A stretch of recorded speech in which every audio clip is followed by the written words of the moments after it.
might be live. Gonna give this a second to go. Hit record, so I've got that part going. Let's see. Come on, refresh. Come on. Still nothing. Oh, wait, something. I see. Okay, let's see if we've got audio.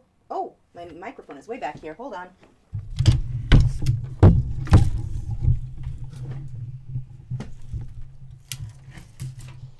I am absolutely certain I'm not ready for this tonight. I know I'm forgetting some pretty major things. Can't tell you what they are. Okay, do we have audio now? Oh, there we go. Okay. So, I think we're good. Let me pull the chat window out. And refresh this. 1 second. So tonight I'm experimenting with the background on this. Also, the canvas that I have in the video description that I said I'm using, it's not what I'm using, and I forgot to update it. It was copy and pasted from before, but it's actually a, sorry, did I make you guys deaf with the audio?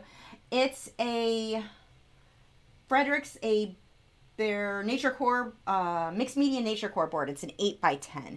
These are super smooth. I love painting on these. And I just started by painting a base of deep violet on here. I think it was deep violet. And that took 2 coats. Actually, I started with a little bit of dioxazine purple and quickly realized that's not the color I wanted. So I just mixed some deep violet into that, and there's my base. And I'm going to play around with, a while back, Golden sent me a few different airbrush paints to try, and one of them was this iridescent gold. Now, I don't typically paint with iridescent paints, but I'm in a mood to experiment, and they sent it to me, so let's try that out. And just for transparency, I am sponsored by Fredrix, so they did supply me with this canvas. Okay, going to go with my handy damask stencil, you know, my kind of my go-to there. And let's see. Okay. Tape. Tape would be good. So I'm going to take my stencil and just tape it on the upper 2 edges to make sure it stays in place. Try to get that at least semi-even. That looks pretty good.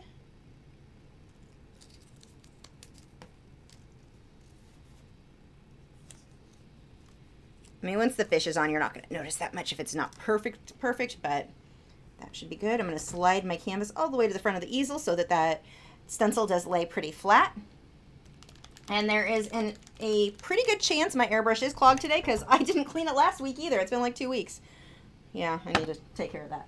Maybe I'll remember to do it tonight. Let's put some water in it first and see if that runs through.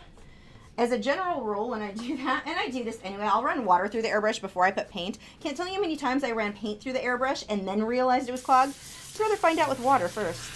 Yeah, that's not looking good. Oh, that is definitely clogged. Okay.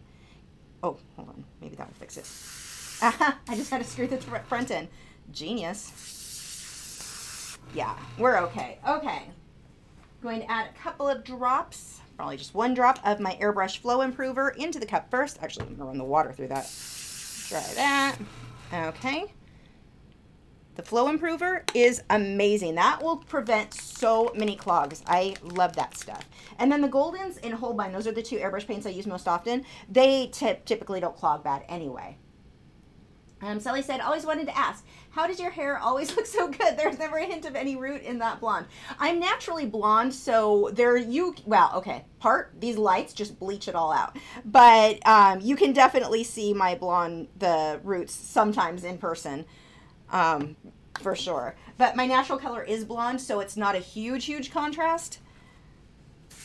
Compared to like when I was dyeing my hair black, you could definitely see my blonde roots from that. That was a big contrast. Okay, so with the gold here, let's go ahead and just airbrush that. And I'm being really messy. These are not good airbrush techniques, like trying to keep things smooth or anything like that, because I just don't care. I don't need this to be perfectly even all the way through. As you guys, if you've been watching me for very long, when I do these backgrounds, I like a more rough look than a perfectly smooth look. Like almost like worn wallpaper. Let's see how much that's showing. Ooh, let's get a little more here. You guys will see in just a minute. I think I'm gonna like this. I may do a few paintings like this. Just let that airbrush run. Okay, let me run water through this, and then I will show you what it looks like.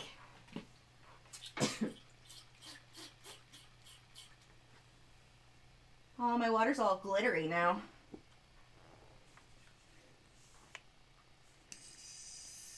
Okay, let's clean that. I definitely am going to have to soak this tonight because I can see little flakes of the gold in the thing. I could see that clogging. I don't know. I've never used it before. Maybe it won't. Okay, that is good enough for now. Let's just get that out of the way since I probably won't do much more airbrushing tonight. But let's see. Can you guys see that? I think it looks really pretty. Does it show on the camera? Yeah, you can see. But it's neat because it's an iridescent, so when you move, it's like brighter, not as bright. I don't know. I liked it. Let's find out now how that looks with the fish. I'm going to need to actually, we'll let that dry really quick. Let me answer a couple of questions here. Kathleen said, I finally made the switch this week. I'm loving EMWD so far. Wonderful support. Yeah, that's the company I've used for, gosh, since like, I want to say around 2001, 2002. They are amazing. I had problems with other web hosting companies. Switched to them, never had a problem. And anytime something goes wrong, it's because I screw stuff up all the time. I just contact them and, oh my gosh, seriously, best customer support. Glad to hear you're liking them too. They have been wonderful for me. Marissa said, what do you look for when photographing your paintings for prints? Do you edit them? Any more tips? Thank you. Absolutely. I have to edit all of them, but not to make them like the painting look better, to make sure that the photograph looks as much like the painting as possible. I want the most accurate representation of that painting as I can possibly get for a print. There's always going to be some variation because different lighting is going to give you different results. I mean, if I look at that same painting in this room versus the room out there, it's going to look a bit different, but I want it to be as accurate as possible. So Photoshop and Lightroom are must-haves for me for editing things to try to make them as accurate as possible. And then just trying to get lighting where I don't have glare on a dark painting like the lion with the coral in the mane. There's prints of that available now on my website, if you were wondering, but a little shameless plug there. But that one was really hard to photograph. That took me a good hour of messing around, and actually an hour I thought it would have taken longer. I got lucky. I finally found the perfect spot for that painting to not have glare, and I had to play around with camera reflectors or photography reflectors and all kinds of stuff. It was a whole deal. And then I had to go into Photoshop and edit things some more. I actually didn't have to do a lot of editing on that one. I got kind of lucky on the lighting on that. But lighting and then just using Photoshop or Lightroom, both typically, to make it look as accurate to the photo as possible. Let's see. We've got Emily asked, what is the difference between opaque and transparent? You can't see through opaque. Put your hand in front of you, and that is opaque. Put a piece of, like a clear glass in front of you, that is translucent. So one you can see through, one you can't.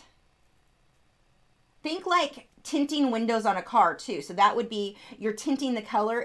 It's still transparent or translucent. You can see through it, but it's not opaque, not like the car door. Brett said, I got my first set of pen pastels in the mail today. Planning on using them this weekend. All because of you. Well, you're welcome for your new addiction, because those are fun. I love those. Ursi said, that is a refined purple color. Yeah, I actually really like how this came out. And the funny thing is, it's more of a deep violet, or like kind of a closer to red on the color wheel than purple dioxazine would have been. But when I put the gold on it, it almost makes it look more purple to me. So I'm liking it. Okay, so let's go ahead. This should be dry enough now. Is any coming off? No. I should be good. Airbrush paint pretty much dries almost instantly, but I'll usually let it set for a minute. So I've already drawn out my triggerfish. This is a clown trigger, and he's drawn out on a piece of tracing paper. I'm just going to tape that and then take a piece of transfer paper using the Low Cornell white transfer paper. This is the one I like, right? And I'm just going to slide it underneath. And this way, I don't have to redraw anything out. This just saves a lot of time. This keeps my work clean. It lets me position, like if I wanted to adjust the angle that he was, like if he's going down more, up more, I can do all of that and not have to redraw it to make those changes. So this is normally the way that I get my images onto my paper. I will draw it separately. Hi, Gail. Kristen said, what tips do you have for getting right proportions on a canvas and painting in black and white and making colors pop? That is a lot of questions. Okay, getting proportions on the canvas. One of the first things I'll do, if I'm going to draw straight onto the canvas, I use a white charcoal pencil, and I would mark out, like, this is where I want the front of the mouth to go, top of the head, bottom, tail, and it's almost like connect the dots. Now I'll draw an oval. Then I'm going to go through and start loosely, you know, getting in the detail. But to get the proportion correctly, I will put dots. How far up do I want it? Where do I want the tail versus the head to meet? I draw out those little marks first. The other thing, of course, is just to practice drawing as far as getting things accurate. Let's see, painting in black and white, just paint in black and white. I like, when I'm painting with black and white, I use Mars Black and Titanium White are my two colors, and I don't really have tips for you other than to just do it. I'm not sure what you're looking for there. Don't overblend. And making colors pop, don't overblend. I'm going to go with that one again. Overblending, you can come up with kind of mud. So you don't want to do that. This is acrylic. Let's see. Oh, I just scrolled too far. Helen said, love the purple background too. Thanks, Helen. Fi said, do you know any companies that do prints that also run in the UK wanting to start selling prints? I know Fine Art America, or I think they're called Pixels now too. They will ship. That's a drop shipment place, and they have a branch, I believe, in the UK somewhere. So that may be an option for you. But I'm not sure. Other than that, you'll have to ask everybody else.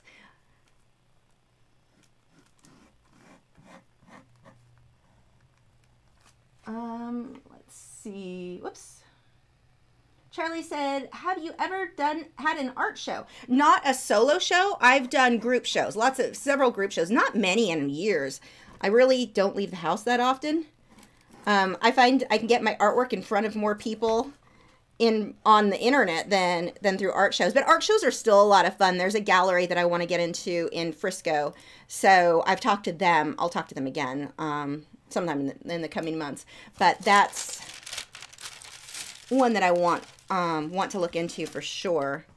And yeah, but no solo shows. I've done several group shows. I used to do them all the time. I entered anything I could find before I learned that not all shows are created equally. And some of these shows, the only thing people were interested in was abstract, or the only thing the judges were interested in was abstract, like the realism. Like there were some, and that wasn't like a jealousy thing, like, oh, they don't like my work. It was a thing of no realism was ever awarded. And some of those realist artists were phenomenal, but they just didn't, let's make this easier on myself, and I'm just going to leave it like that, blend, and then we'll come back through and draw in the white spots. This is one of the reasons I love doing the dots, or the tracing and transfer paper method. Let me make sure this is not a text I need to respond to right away. It's my husband sending me memes. Okay, yes, we don't need to respond to that right away. So let's go ahead and take this off. Now, and I'm not going to do any sort of like vignette that you've seen me do lately where I've darkened the outside edges. I'm leaving the whole thing purple, but I'm going to put little bubbles eventually. I don't know if I'll get to that tonight, but there will be bubbles and such. Let's get this out of the way. I don't need that anymore. I don't think I'll be painting too messy. And okay. So what I need to do on this guy, I need to have him fade from kind of a light purplish color here, where the light would be hitting him if there was a light source, down to a darker black here. So without worrying about painting the eye or the mouth, I'm just going to kind of paint over everything and then paint back, go ahead and draw my details and such back in. Oh, and not scroll too far. So Lou said, I can't afford anything like an airbrush, but I'm really struggling with backgrounds and color pencil. Just so much color with no detail, and it feels like a waste of supplies. You know, it is slow. You may want to try like watercolor, maybe an option for you. Make sure you get light fast ones, of course. And there's always some question with water media when you add water, how light fast it still is, but that may be an option for you. Oh, I did not bring paintbrushes over here. That'll be helpful. 1 second. They're under this.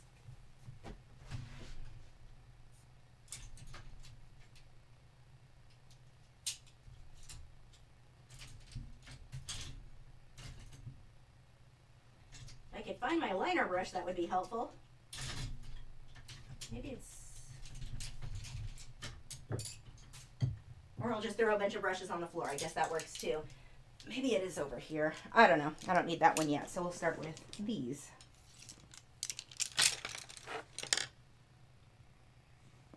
But yeah, I mean, colored pencil doing the backgrounds by themselves, it is a slow medium, and I definitely can relate to or understand that frustration. That's one of the reasons I use the airbrush so often. The airbrush is very fast, no worries with light fast, easy to control, very soft, out of focus, but watercolor may be a really good option for you then. Kelly said, my husband wants to know why they are called triggerfish. Do you know? I do not. That may be something worth looking up, though. Sarah said, I'm working on my first landscape, and I'm looking forward to using what I've learned from you about using cooler, more muted colors and less detail for things in the distance to create depth. That's awesome, Sarah. Have fun. Emily said, you still send out postcards to patrons? Yes, and I'm like 3 months behind. I am they're all sitting in my hallway right now. I'm probably going to be working on that tonight or tomorrow. Yes, I am extremely behind right now. I am so sorry. But they're here. You're going to get them. And even if you were a patron and you had canceled the membership and you were supposed to get a postcard, you'll still get it. Like, it will all still go out. I'm just super late, and I apologize. I'm a jerk, and I am always late on my Patreon postcards. Like, always. Every time I do where I get to where I'm doing really good, I'm like, okay, I'm caught up. Everything's going to be caught up. It's not going to be a problem anymore. And then I'm 3 months late. It comes up, like, out of nowhere. Time goes by so fast. I really need an assistant. Okay. What would I say to, okay. Forgot what I was going to do there. I'm actually going to start with the black paint first, and then I'm going to lighten it as I move up. And this right now, the black, it looks very, very flat. Like, wow, that is just a dead color, especially on top of the really, this lighting is bad, on top of the really pretty gold that I have on there. But what's going to happen when I paint the white spots on his belly, I'm going to end up glazing or airbrushing, I'm not sure which, but the end result is basically the same, over that area, and it's going to tint the color so that I don't have this flat black that I'm getting right now. Is this actually showing, or is there just lag? Yeah, okay. Making sure that camera isn't freezing up again. So yeah, again, with the Patreon postcards, so sorry, I really suck at timing things. Let's see, Emily said, if you do a layer of marker, then cover it in colored pencil, since the marker isn't light fast, will that affect the pencils quick? Yeah, it will affect, because what happens, those pencils, you're putting translucent layers on top of it, so as the marker underneath fades, it will affect the color that you had. So yeah, yes, it will affect the end result. That method is great if you're like doing illustrations for a book or something, you're going to make prints, but I wouldn't sell anything that I did that to. I mean, it's just like me with Inktense or even my watercolor pencils. I love those mediums, but I just sell the prints. I don't sell the originals because I don't want to chance that fading on somebody. I once, at an art show years ago when I first got started, I used bad quality supplies, and the paintings got these, it was oil paint, and I just had some really bad stuff happen to those paintings with it yellowing and all kinds of, like these like drips came out. It was weird. But anyway, I to this day still feel guilty about that because it's something that I know for certain it wasn't just the paintings I had at home that had that happen. It would have been, there were a couple of them that I sold like that. There were only a couple, but still I feel guilty, and I don't recommend that feeling of selling something and then realizing later on that it didn't work out for you. Aw, thanks, Sayanti. I would love for you to live closer. You should just move here. Everyone should move to Texas. I like it here. We just need to get everyone here. Okay, what I'm going to do now is take some purple and blue. I'm just kind of making this lighter color. And it's not that the fish is blue here. This is just kind of a reflection of the background to make it lighter. This is going to blend in. I'll get a grayish tone. I'll end up glazing over it later, but I just want that to be lighter here and fade down. Now this color, nowhere near what I'm going to want in the end. Clean up brushes. But for now, it is fine. I will glaze and tint the color over that to get it where I want it to be later. I just wanted that to fade a bit there. And then here I'm going to be, okay, that I'll just mix separately. So let's dry this.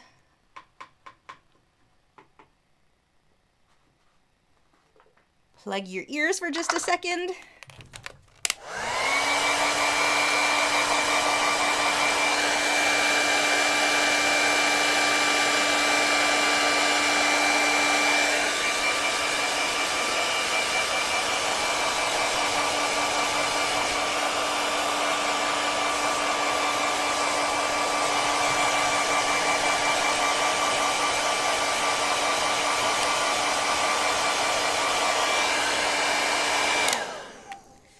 Okay, I'm gonna let that cool. Whenever you use the hairdryer on an acrylic painting, don't immediately start painting again. The canvas, if it's heated up, the paint's gonna dry that much faster. So just let it set for a minute. And while that sets, I'm gonna go ahead and start working on smaller areas.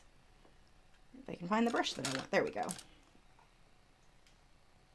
I'm just gonna block in where the black goes in a few of these areas. Gail said, oh, it's okay, Lisa. I've heard you lament on those paintings several times. Don't worry.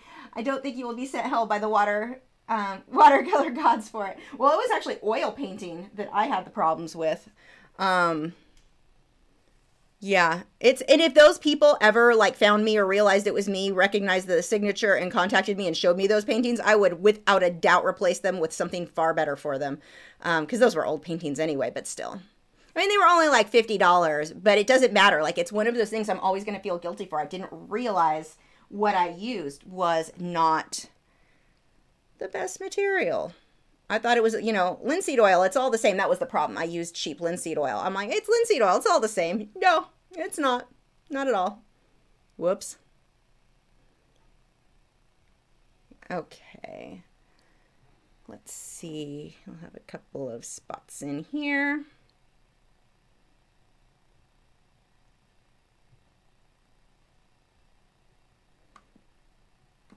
Okay, I'm going to go, yeah, I'll fill in the white right now. Now he's going to end up having yellow on his mouth. I can't just put straight yellow because it's too translucent. Even if I use like my yellow, Naples yellow, which is more opaque, it's still not going to be the right yellow. So I'm just going to paint white where I want that to go, so that when I paint the yellow over it, it'll pop. So I forget who asked earlier about making your colors pop. That would be one way. Put white under, let it dry, and then with the color you want on top, they will pop then.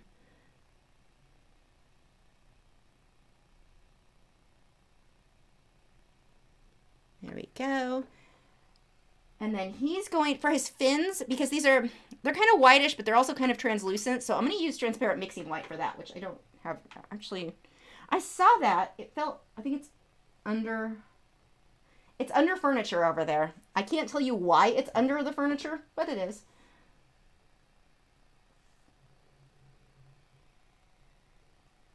Okay, now I'm going to go ahead and dry this. So dry your ears, plug your ears.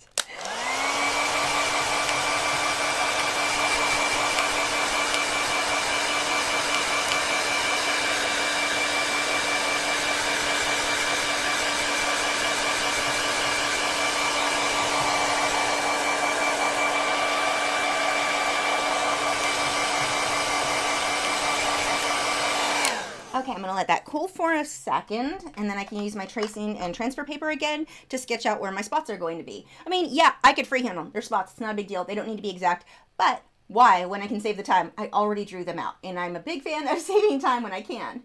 Kaylee's asked if I have pet fish. I do. I have 2 clownfish. They're adorable. They're new. I've had them... Well, I don't know how long I had them for because I got paranoid and thought they might be sick. So the store that I got them from hospitalized them for me and treated them. So also, if you're in the Dallas-Fort Worth area, what are they? Glass Aquatics. Best store ever for fish. But anyway, they helped me out with them. So I've had them back home since Friday, I think. They've been back here. They're doing great. They are adorable. I actually just posted one of them on my Instagram stories. So if you want to see the female clownfish, she's over there. Gail said, I'm sick with a bad cold. I'm sorry. Taking massive amounts of medicine. Have foggy brain. I knew they were oil paints. I don't know why I said watercolor. I'm sorry you don't feel well. Emily said, have you used safflower oil by Gamblin before oil painting? I don't remember. It's been for so long now. I tried a few different things. I may have tried it, but I tried a lot of things in the beginning, but once I found Liquin, I just stuck with Liquin. Liquin causes the paint to dry faster, so it's more like acrylic. Because I went from acrylic painting to oil painting, or, you know, I had been painting with acrylics for years. So I loved Liquin, letting it dry overnight. I'm just too impatient for things that dry slower. Okay. They should be good. It's a little warm. Should be okay though. So I need to line him back up. This is why I use tracing paper and not normal paper for this. I want to be able to see so that I can line everything back up perfectly. If I used regular, I mean, you can draw on regular paper and use your transfer paper, but if you have to readjust like this, you're not going to be able to see that it's in the perfect location. So that is why we want to use tracing and transfer versus regular paper. Plus, tracing paper being so lightweight, it just works better with the stylus transferring the image over. Johanna said, can you use colored pencil on top of acrylic? Yeah, but I don't know why you would. I don't see the benefit in it because, one, I'm not sure what you would varnish it with at that point. And it would, as far as, maybe if you did like a thin acrylic, like you really thinned it out with a lot of water on paper, that might work. But like if I put colored pencil on this, it's not going to stick. You're not going to see anything. There's almost no benefit. Maybe black you would kind of see, but most of the pencils aren't going to show up. There's really no benefit for me of doing that. If I need fine detail, I'm going to use a liner brush. I can do every single thing I need with a liner. So I think most people, when they ask that, they're looking for some, or at least when I first started painting, that's what I was looking for. I wanted something that was going to be easier to get fine detail, and in reality I just needed to learn how to use the liner brush properly, because that liner brush, if you're using the right brush and you're using it well the right way, you're going to be able to get all the little details you could possibly want. But it's really hard when you're first starting. It feels super awkward, and like if I just had a pencil, I could get the little details. No, make yourself learn to use the liner brush. I think you're going to get way better results. But on this, acrylics are a plastic. So as I'm painting the paint, especially if it's thicker, and even some of the paints like the heavy body or soft body by Liquitex, for example, or the Golden's paints, they're more glossy, and those pencils are not going to want to stick very well on those. Not enough that it would be worth the trouble, I don't think. I mean, you're pencil on plastic at that point.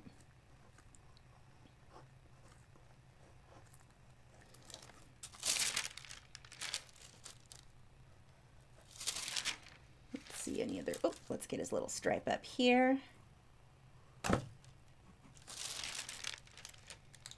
And we're going to go with good enough.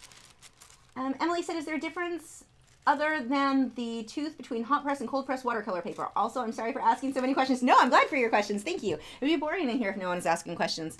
Well, yeah, it's the tooth of the paper. One is very, very rough. It's something to do with, there is science involved that I can't even tell you, but it's something to do with the process of how they create it in order to get the different tooth. So yeah, I guess technically there's a difference, but it should be made out of the same type of paper. It's just the process, if I understand that properly. Which maybe I don't know. I never really looked that far into it. You know who you should ask? John Middick, the Colored Pencil co-host, or my co-host for the Colored Pencil podcast. He likes all that, gets into the sciencey stuff, sciencey side of things, whereas I'm like, I just need it to work. I don't even care why it works, I just need it to work. Jessica said, do you use more than one mop brush while painting? Absolutely. I've never used one before. And in my head, I imagine the paint that transfers to the canvas make the bristles very stiff. Yes, and the reason that I use multiples, like this one, I barely have anything on it, the one I used right here. When the brush gets wet from paint, so let's say when I used the background today, or painted the background, I had to use 2 mop brushes, because as this one started to pick up paint, as I was working, it'll start to create brush strokes instead of removing them, so I have to grab a clean one. And you can't just rinse it out and use it right away. It has to be completely dry in order to work. If it's wet, you're back to creating brush strokes instead of taking them away. So I always have at least 2, usually more like 3 or 4. And when I'm done blending that area, then I just rinse the tip of the brush in water and then dry it. That's like the first thing I do after I'm done blending an area. Steve said, one of my drawing pencils had completely broken. This was not the way I was sharpening it because I haven't had a problem with others. I was wondering what to do next. You contact Derwent, let them know. They'll replace it. They are like, they so stand behind their products. We've had that happen before with people in our art group too, where if there was ever a product with, or a problem with the product, they fix it for you. They're really good about that. I know for me, I was doing a demonstration for them. And this is when I'm like, oh, these guys really care about their products. I was doing a demonstration in the set of Inktense that I was working with. I was with them at an event. So like their actual employees and marketing people were all there. And I was like, hey, this pencil here has a crack that like it's kind of messed up on the side. Oh, they were like horrified. They couldn't believe one of their products had something wrong with it like that. Like their reaction was, it made me feel very confident in how much they care about their product. Like that was just unacceptable. They took it away from me. I'm like, I can still use it. I just need to sharpen it past that. No, they weren't having that. They went and replaced it right now. And it was just the one I was like, it wasn't even a product I bought. It was one I was demonstrating with. So yeah, contact them. They'll take care of you. Tamara said, hi, Lisa. This will look great paired with the tang. Are you excited about Aquashella? I am. I'm also kind of nervous because I need to get prints done. I haven't ordered my prints. I need to get postcards. Shocker. I'm late on something to do with postcards. Yeah. Hold on. I need to grab a different tube of paint.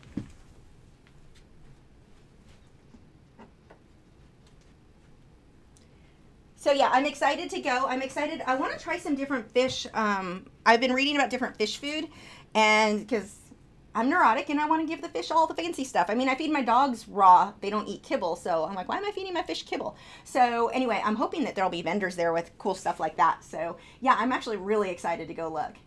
Let's see. Steve said, what are you using to keep your paint from drying out on your palette? Nothing. It's drying like, well, okay, that one's not completely dry. Parts of it, this is starting to dry. So when it dries, what I do, this here will stay wet. Like these are from last week. They're still wet, mostly wet. That one's starting to dry. All I have to do is take a spray bottle if it starts to dry, mist it, and then take a glass scraper, oops, which I need to clean because it is full of crap right now. You can just kind of scrape it away. Parts of this is definitely too wet, but you just scrape it off to clean off the area that you want. Or want to rework.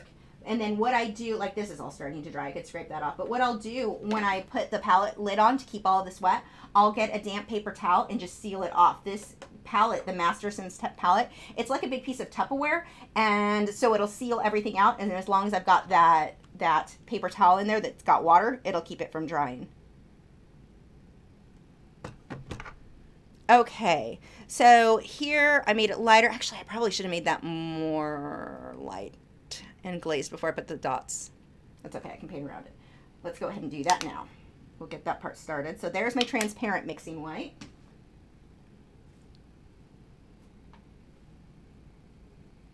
I'm going to use that with a bit of, which color do I want to go with? This blue's fine, just so it's something that kind of stands out. I don't even care which blue, I just want a bluish tone. This is what everyone always is so worried about, what color that they're using, or that they need to know what color I'm using with things, like with the Patreon videos and such. The colors aren't as big of a deal as you think they are. The colors really don't matter that much. I want blue, I take blue. I don't care which blue, I just want a blue. I mean, sometimes I guess it matters, but for the most part, what I'm focusing on are my values. Are my lights light enough, my darks dark enough? That's really what matters. I've got a couple different blues here. I don't care which one it is. I just want blue. So don't work yourself up too much about color. If you want to stress yourself out about something to do with your painting, stress yourself out about your values. This is a much more appropriate use of stress. Get your lights light enough, your darks dark enough.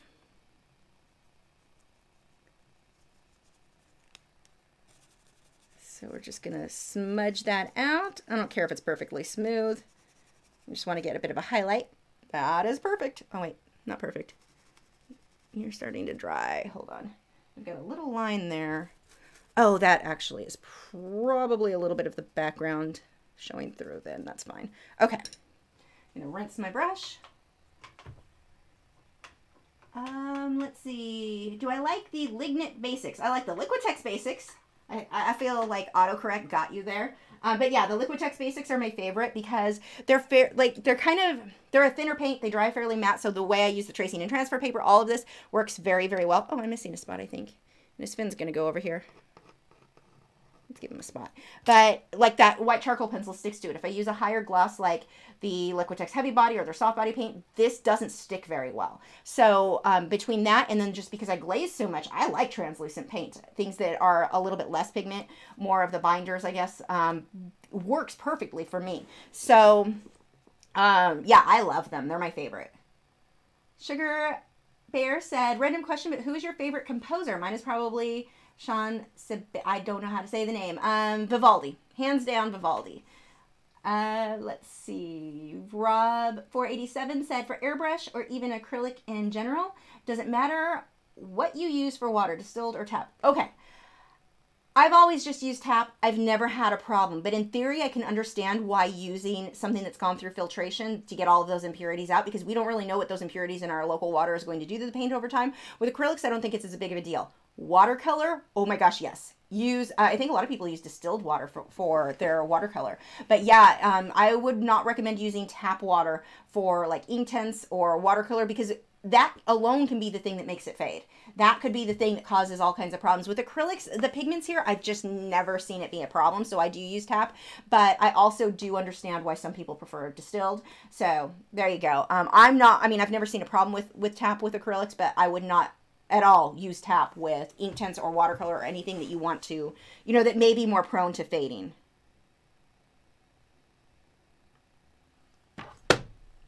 Okay, so the next thing I need to do, I need to get some of this lighter yellow up here. Actually, I wonder how opaque this will be over it. Maybe if I just add a little bit of white. Let's play. Oops, that is way too much paint. You don't need that much paint on your palette. Good thing I can save this. Well, that just scrolled down. Eric draws, Aquashella isn't till the end of March, so I don't know yet. I'm sure it'll be great, though. What's my favorite watercolor palette? I actually have one by Jack Richardson art, Jack Richardson, something like that. I don't know. It's a glass one. I haven't used it yet, though, so I'm pretty sure it's going to be my favorite because it's what Lindsay, the Frugal Crafter, uses, and she loves it. She watercolors all the time. It looks amazing. So that's the one that I bought, but I haven't used it yet. And will using matte fixative overcolored pencils affect the light fastness? It shouldn't, as long as they're compatible. But always test, because sometimes some of those sprays that you use don't play nicely with different pencils. So always test a sample first, but it shouldn't hurt it anyway. But some of the fixatives actually are a light resistant, like a UV protecting spray. That would actually improve light fastness. So those would be good. But always test first, because sometimes, even if it says it's compatible with color pencils, it may just not like polychromos, or it may not like, you may have, some people have done sprays and had it almost bubble up. Don't chance that on a finished painting. Test it first on something else. Okay, let's get some of this. Throw a little, oh, that's starting to dry. A little bit of unbleached titanium white in order to make it a bit more opaque. Let's see, this goes back to about here. And if this color isn't perfect, it doesn't matter. I'll just glaze over it later. Add a little bit more water to that. And this comes around that eye. I just covered part of the eye. Oh well. And it's just going to fade as it goes down. Now I'm going to do a little bit of glazing with this, so I don't need this to be absolutely perfect, but I do want this to soften out a bit. Now this is just a stiff, dry brush. There's no water or anything on it. And then when I move up into this area that's more wet, I can use a mop brush just to soften that a bit. Yeah, I'll do 2 layers on this to get it to be what I want. But that is fine for now. Let's go ahead and I'll put the yellow on the mouth. Rinse those brushes first. You want to watch, if you're used to painting in oils, I've seen this a lot with oil painters, well, even acrylic painters that are just not used to being careful. Rinse your brushes. When I'm done with that, before I set that down, I have to rinse that brush out. You don't want to just leave it sitting in your palette like you may have seen me do with oil painting. It dries too fast and you'll damage your brushes. So this is, what am I using? Cadmium yellow medium hue. This is the one with the broken top. Just going to put it over here so I don't blend it in with the blue. Let's see. Steve said, thank you. I heard you tell that story before. I haven't been able to join the live streams for a couple of weeks. Been really busy with school, but can fit it in now. Yay! Hope school went well for you. How do I get fine detail with acrylics? With a liner brush. I'm going to be using a synthetic hog-haired liner brush, which I don't have. Oh, I do have it over here. Yay. It's this guy with the long bristles. This is the brush that I use for fine details. Let's see. Whoops. Scrolled too far. Again. Charlotte said, my old boss said he'd give me $50 to paint a cat and make it look like I did it for a joke. Hey, that's art supply money. And you guys make sure you're highlighting the @Lachri Fine Art. If it doesn't show up in orange, I don't see the question. So it's not that I'm trying to ignore anyone. I just won't see it. Okay. So on to details. So let's get this yellow really quick.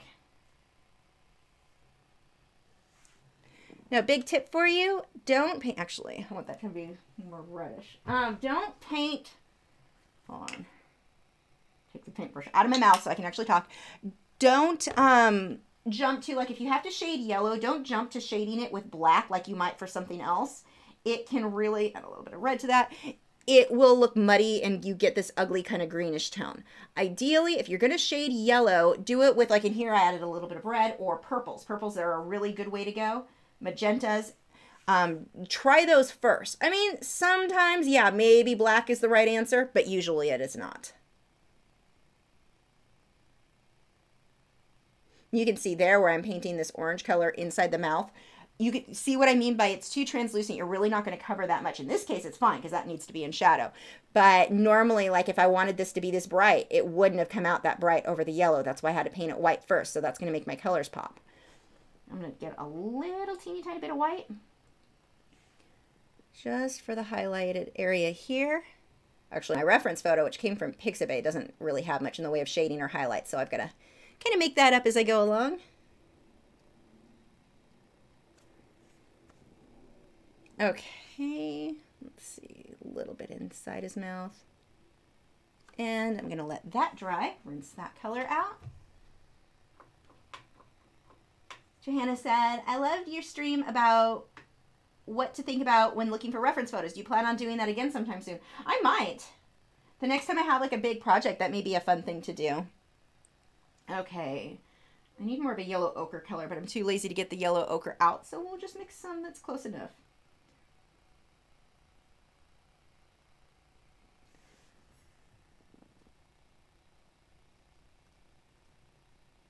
Yeah, the choosing reference photos was definitely a fun live stream for me too. What student grade colored pencil? What do you, I don't know what the question is. Are you asking which one I like? Because I don't. Well, I mean, I guess it depends on what you want to accomplish with them. The student grade colored pencils are not going to be light fast, so you're not going to ever be able to sell that work in time. They will fade. But some of the ones, the Marco, oh, what are they? The Marco, guys, so help me out. I can never remember the name. The one that's more expensive, the oil-based one, those were actually good. I could definitely teach somebody how to paint or how to use colored pencil with those. I mean, they're not as good as polychromos or something else, but they were I could use them and teach someone, which something like Crayola, I can't do. So those were okay. It's the Marco Renoir. I don't know, it's like $50 for a whole bunch of them, or maybe it was a little less than that. But the more expensive one is the one that I like by that brand. That I was actually surprised. I was expecting to like have a really bad review for that, but I didn't. Okay, I actually want to go ahead and start glazing a little bit more color here. This is too dark. So let's get some in there now.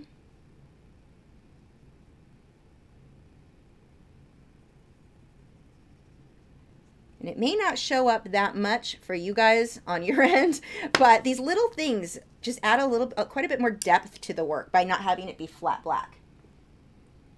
Sarah said, I think the black is great for pop art effect, but I almost never jump straight to black, but save it for the absolute darkest shadows, which are very small. Yep, good. And it's the same with white. White's the other thing. You don't want a whole lot of white. I mean, I used white here, but then I covered it up. White, you want to save for your brightest highlights. Okay, I'm going to dry this, and then we can do some more glazing. Oh, wait, you know what? Let's get this yellow bit in here, too. I'm going to need a little bit more white for it to cover that background.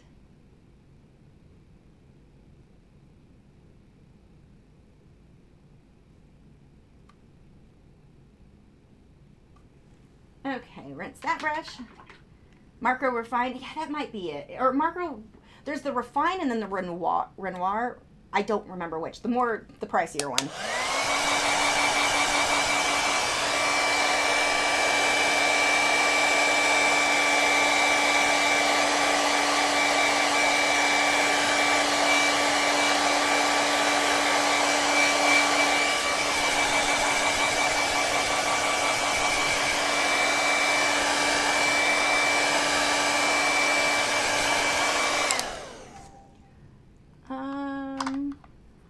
Art said, when using acrylics, I have trouble cleaning the brush. Is there any reason my brush isn't getting clean enough?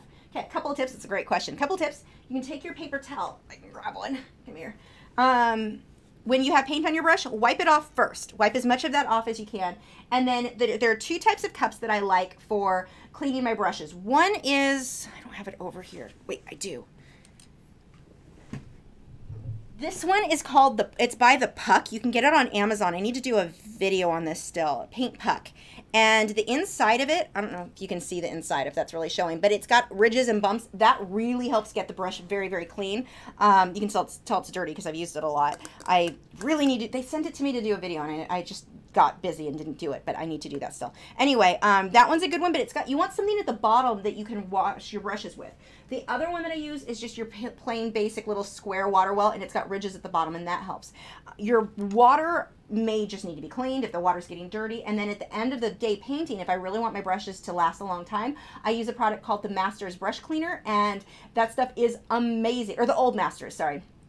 You just, you know, lather the brushes out and rinse it. That stuff's my favorite for cleaning the brushes. Do I ever use quill brushes? I do not. Angie said, do you have any yellow colors in the Liquitex Heavy Body? Are they any more pigmented? Yeah, I mean, they are, but I don't want more pigmented. I mean, this is as yellow as I'm going to want. I put white down first, problem solved. I'm not looking for opaque colors for me because I do everything in glazes, because the more glazes you do, the more depth you get in the finished painting. So I'm not trying to find more opaque colors. Yes, that or the soft body, you are going to be able to get more opaque colors, but for me, it's not something that I want, so I don't look for it. Emily said, do you personally use an isolation coat between your last coat layer of acrylics before you varnish? I do not. Yeah, I mean, people do. I just never have. It was a really big deal back in, I mean, maybe in 200 years people will care. I'm not going to be here, so I'm not going to care. That's a bad attitude. But realistically, back, you know, in the early 1900s, heck, even in like the 1970s, everyone was smoking inside heavily. Those, you had to be able to remove your varnish in order to clean because everything yellows so bad, and then an isolation coat will prevent that. I never had. Maybe I'll change my mind in the future. You also had a lot of like the indoor smoke, the heating things, the smoke, I don't know, words, they're hard. It was a long time ago. I wasn't alive. But there were a lot of things that happened that would damage the varnish. Now, over time, it could happen anyway, or if there's a fire in the house and there's smoke, that could damage the painting, and you're not going to fix it if there wasn't an isolation layer because you can't remove it. But for the most part, I don't think it's a big deal. It's not something that I currently worry about. I may change my mind in the future, but I just, I mean, people don't, well, I guess some people still smoke in their homes, but most people don't. So you're not getting this, it's, I guess, not as big of a deal as it used to be. Are they good? Sure. Are they absolutely necessary? I don't think so. But everyone's going to have a different opinion on that for sure. And it's one of those things, I can see both sides of the argument. It's just what I do. Let's see. Shannon said it's the Renoir that's the better one. Okay. I use them in my sketchbook. No worries about light fast. Yeah, there. Yeah, good thinking. Do I recommend water-soluble oil paints? It's not that I don't recommend them. It's that I just don't like them. I like regular oil paints. I just like how they work better. I know of amazing artists who use water-soluble oil paint. It's just not my preference. So I'm not going to say I don't recommend them, but I don't, like, wouldn't go out of my way to. I don't know. They're just not for me. As May said, just dropping in for a second, how are chicken and nugget? They are adorable. Really, really cute. Rotten as usual, but very adorable. Trying to think, are they doing anything new? I don't think there's anything new that they've been doing. Nugget just talks more and more all the time. My gosh, that bird never shuts up. But it's funny. He says so many things. He's a crack up. Chicken hasn't been, I don't think he's learned anything new lately. But they're adorable and good. Thanks for asking. Let's see. Crystal said, you can get a paint puck with a suction cup at the bottom of a normal cup or jar. They work pretty good to get your brush clean. Yeah, and I have one in the bottle because I wanted to test it with water, or the Mona Lisa odorless paint thinners. I have one in the bottom of my, oops, that's too much water in it, of my cup with the paint thinner, and it's held up. It's been there for, gosh, probably 8 or 9 months, and it's been fine. I've been really impressed with how that product has held up. I've got several of those. But yeah, you want something at the bottom, and the paint puck, you can find them on Amazon. They really are, I've been pretty impressed with them. I like the cup better than the individual little sticky guys that you can stick inside of a cup. But sometimes, like if you want to paint with a mason jar, or rinse your brushes in a mason jar, that may be a good solution to put one of the paint puck things in there so that you can continuously have something to wipe your brushes on. But I do really like that product.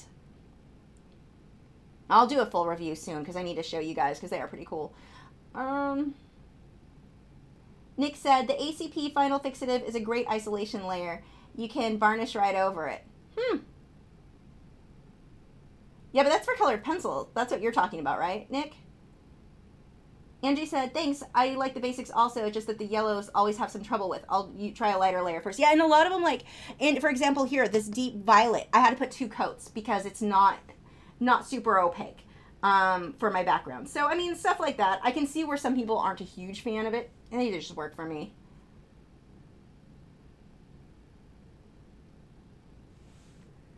Yes, Esme, Nugget is definitely a chatterbox. Even when he goes to sleep at night where he's covered up in his cage, you'll hear him in there muttering and talking to himself.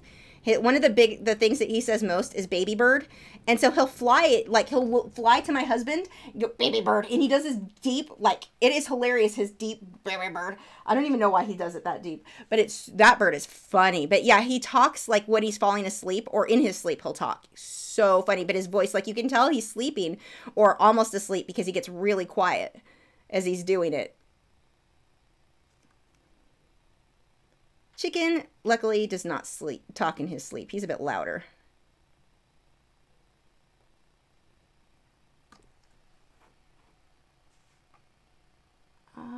Gail said, I'm thinking of adding color to my Buster Keaton graphite portrait on Crescent matte board.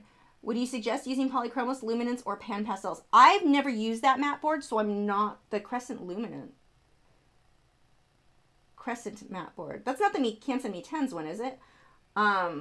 If it were the Canson Me 10s one that I used for airbrushing, that one, my polychromos probably, or not my polychromos for details, but the luminance sticks better. And in general, I mean, if you're going on top of something, the luminance or a wax-based pencil is going to stick better.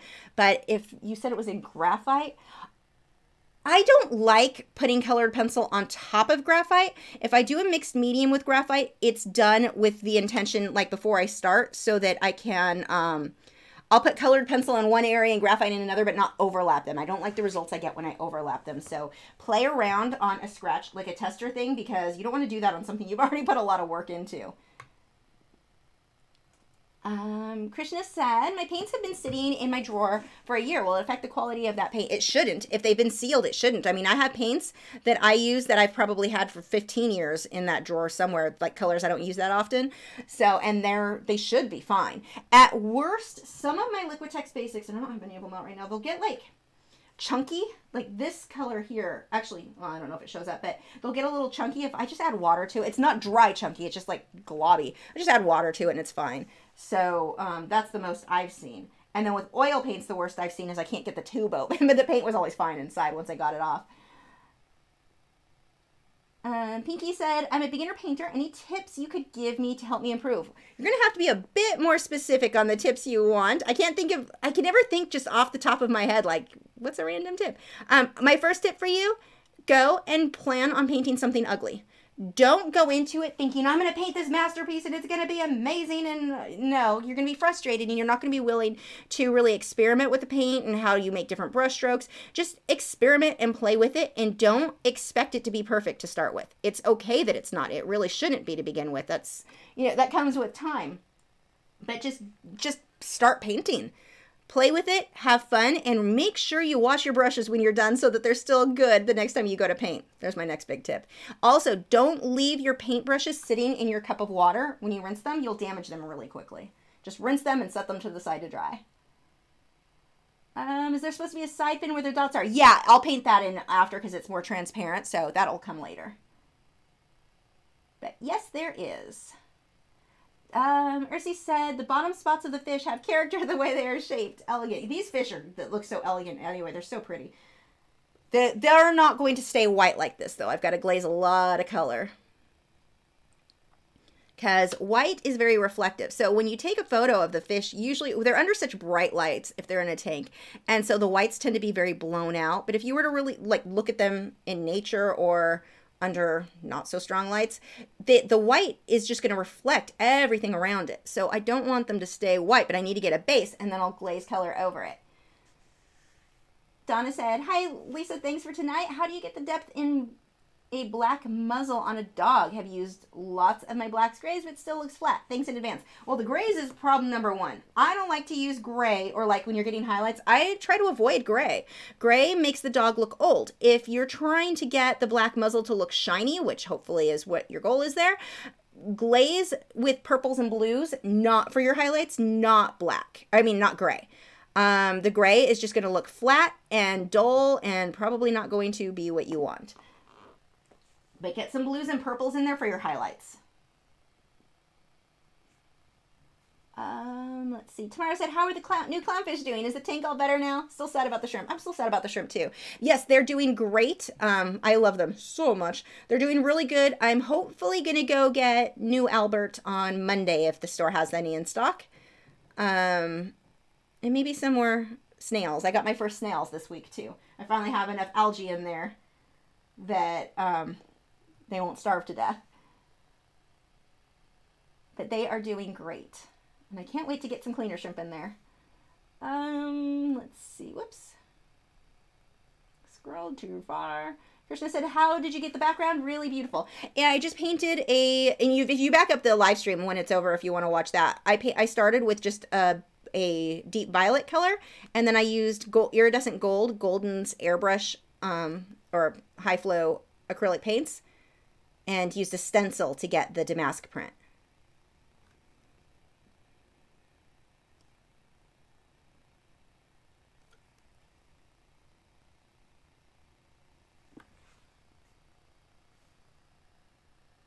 Oops.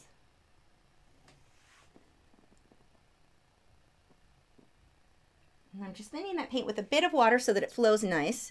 I pretty much never use straight paint without thinning it with at least a little bit of water.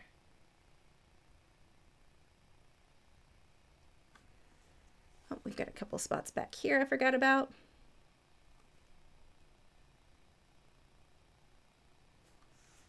And then I'm actually going to use my transparent mixing white for the tail and the fins. We can do that now. Actually, I can probably get the eye in too, some of the shading there. May as well just use the same brush since it's out. Just need a bit of shading, I don't need it to be super bright highlights there. And I will need some black though. Good night, Krishna.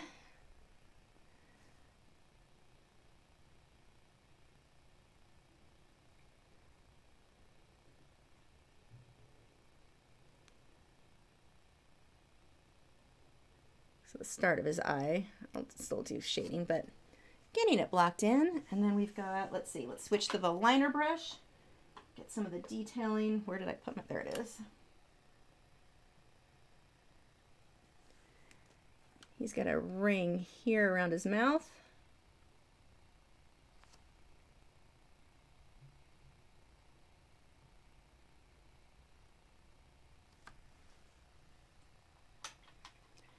And then, let's see, we'll do the transparent mixing white. We'll dry that and I can start glazing. Where did I put the transparent? Oh, it's already out.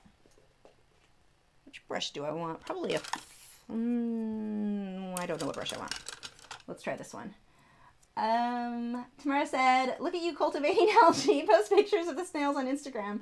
Your tank is my vicarious tank. I will. I'll have to get some. I haven't really posted any because the tank was just stunning before it crashed. You know, I keep saying it crashed, but I guess it wouldn't be considered like an actual crash. Stuff lived. But till my Xenia decided to nuke everything. But without that in there, the tank is kind of boring looking right now until I get my green star polyps growing. The shrimp will help.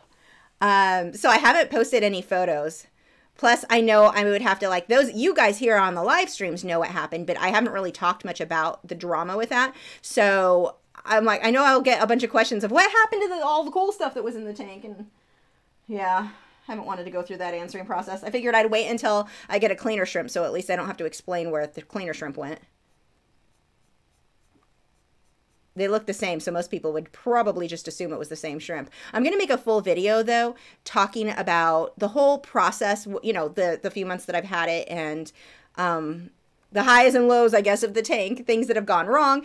'Cause I had a great message someone had sent me on Instagram recently asking a bunch of questions about it, and it really made me realize, too, how much I want to make sure that people realize how much work is involved in keeping the tanks going smoothly, and how much, you know, it's a financial commitment, it's a time commitment, and there can be some heartbreak involved, you know, when your shrimp die. So definitely will be making a video about that soon, going all through all the whole process of this tank. I mean, it's only a few months old, so it's not even that much process on this one, but hopefully I can share some information, especially for anyone who's considering getting one for themselves. I know the person who had messaged me had said that they really wanted their own for inspiration, and it's like, oh, that may not be the reason you want to get a tank. It's not so inspiring when things go wrong.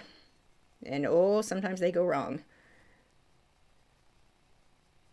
Just getting these streaky lines so that it kind of follows the direction that the fin would be going. We'll throw a few highlights. And this is a transparent mixing white, so you can still see the purple of the background behind it. And this makes that fin look a little bit more translucent, especially towards the ends. And what I'll end up doing when this dries around, I'll erase the white lines, but I'll add white dots so it looks kind of sparkly the way the light will be hitting the fins.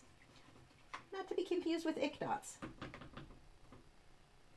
Okay, let's see. Nikki said, what happened to Kaneho? He got busy and just stopped posting. He does this every so often, and like a year or 2 years later, he shows back up again. Esme said, have to get work done, Sai. Happy painting. Good night, Esme. Okay, so now I can go ahead and dry this, and we can start getting into some of the details.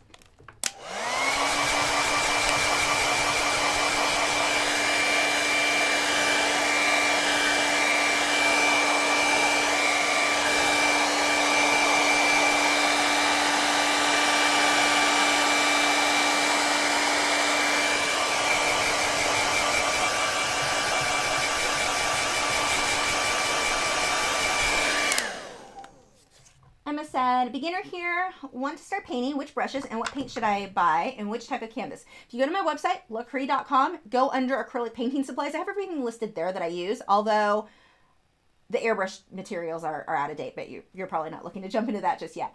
But I talk about, it's easier to show you the brushes because you don't, with the paintbrushes, I'm not super picky. I don't need name brands for those. And actually my favorites, most of them are either Simply Simmons or the generic brushes, the Master's Touch from Hobby Lobby are my favorites. So I actually go pretty cheap on brushes. But with the paints, my favorite is Liquitex Basics, or Art Liquitex Basics, grammar. I'm failing it apparently. And then for the canvases, I'm sponsored by Fredrix, so just to throw that out there. So of course I'm going to say Fredrix, but I already only used Fredrix before I was sponsored by them, so that is my favorite. You want whatever canvas you go with, get something that's smooth, because the, oops, wrong color, that would have been bad. If you're choosing a canvas that's too rough, it's hard to blend, really hard to blend. Like this one's wonderful to blend on. It's their Nature Core Mixed Media paint board. Super, super smooth.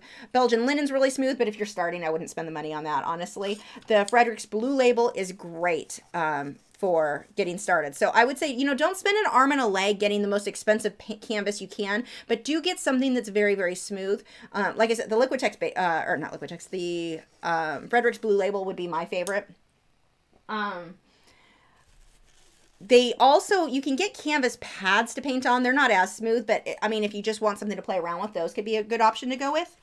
It's basically like a pad of paper, but made with sheets of canvas, and you can just tape it to a board and paint on that, just when you're first getting started. Sarah said, what is the style for the background called? Yeah, it's a damask stencil. Let's see. The Goldilockses said, do you think a painting done with cheaper fluid acrylics like Apple Barrel, Folk Art can be archival? Nope. If I steal after, still nope. Learning so much from you, thanks. No, I mean, they're not light fast, so they're not even doing light fast testing on them. Some of the colors will naturally be light fast because certain colors just are naturally light fast, but a lot of them are not. So no, I would say nope. If I were to have a painting, let's say I've been doing some paintings with Apple Barrel, I would just give those paintings away. I wouldn't sell them. I wouldn't risk it. Gail, oh, nope, that scrolled too far again. Gail said, not sure if it's Canson. Some graphite is already burnished. I'm not sure if the spray workable fixative would hold up. Also, Faber-Castell Aquarelle pencil. Over the Faber-Castell would be no problem, but the graphite, No, the regular graphite, I would say no. It's too, graphite's a lubricant. It's very, very smooth. And especially if you burnished, it is slick, slick. There's nothing for the pencil to grip to. And even when you put a workable fixative over it, I just haven't had good results that way. So while I do love the look of graphite and colored pencil mixed media, I put graphite in the spaces that I want black and white, and I put colored pencil in the places I want color, and not overlap them, except with the Faber-Castell Aquarelle. That one, the colored pencil goes on top of really well. But the regular graphite itself, I just haven't had good results with it. Oops. There we go. Okay, so that looks good. Let's get some more. I want a little bit more blue over here, making them kind of colorful, really colorful. I'm going to use, that is some cobalt blue. Thin that out with water. I'm just going to go right over that. I don't care if a little gets on the, actually, I'll just go over the spots and I'll wipe that off where I don't want it.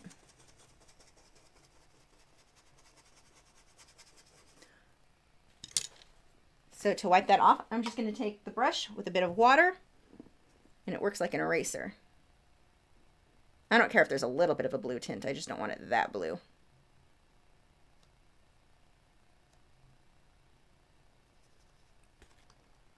Okay, now let me dry that again, and I'm going to get another glaze here.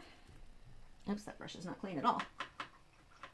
Olivia said, do you have any painting ideas in mind that you're excited to paint but haven't gotten around to yet? Yes, I do. I have an octopus painting I'm going to do in Inktense, hoping to start tomorrow. So that one I'm excited. And then the other one, and I'm probably going to wait until April to get started on it, but it's a thing with a giraffe, or no, not a giraffe. I always say giraffe. I mean zebra. A zebra and bees and honeycomb, and I'm really excited about that project. I just haven't started them yet. Let me dry this really quick.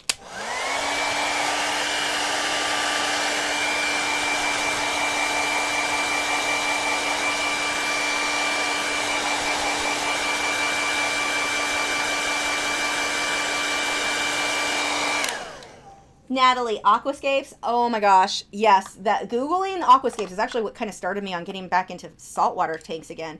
I was thinking of doing something with a beta, like a 5-gallon. You can't aquascape much in a 5-gallon. Then I was thinking maybe a 10-gallon with a beta, and then I ended up with my marine tank again and no beta. But oh my gosh, aquascapes, if you guys have not looked them up, the stuff that people create where it's almost like a surreal landscape, they are stunning. Maybe someday I'll do one of those, but not here. I don't have room in this apartment. But oh wow, they are amazing. Okay, let's erase that white line. Now to erase, I like using the kneaded eraser. It seems to pick up the white lines better without leaving smudges of eraser marks on the canvas itself. I've had problems when I used pretty much every other type of eraser, either not picking up the white well or like leaving rubber marks on the canvas. There we go. Some of the white lines off these guys too. Make sure that's dry all the way or you'll have white smudges from paint all over the place. And what white am I using? It looks remarkably opaque. It is the titanium white, Liquitex titanium white. Liquitex Basics titanium white.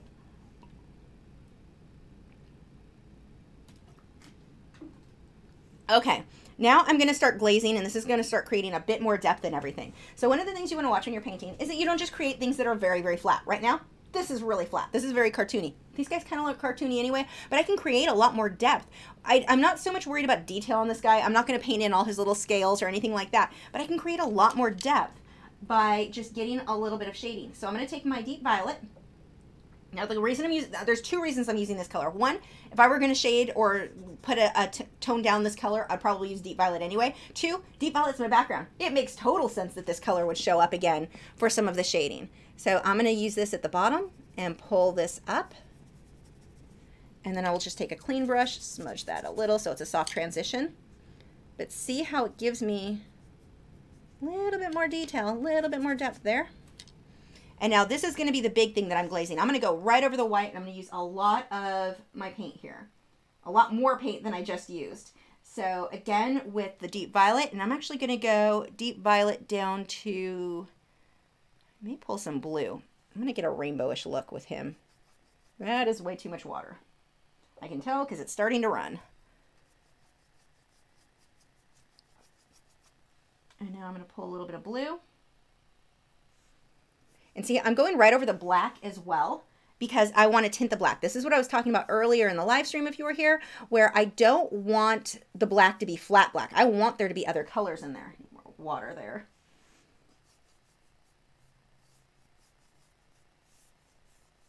So I want it right over the black too, and it just tints it. It just makes it almost look like it's darker.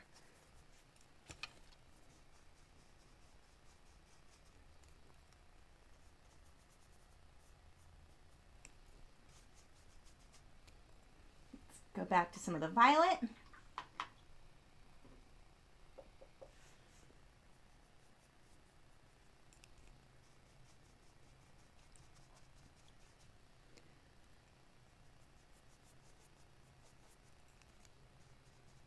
So that's starting to lift. It was starting to dry too much, and when I went over it, it actually causes it to lift the previous color, so you've got to be careful with that. Okay, I'm going to dry that again. And then I'm going to darken up some of this even more. Actually, probably lighten some with transparent mixing white and darken some.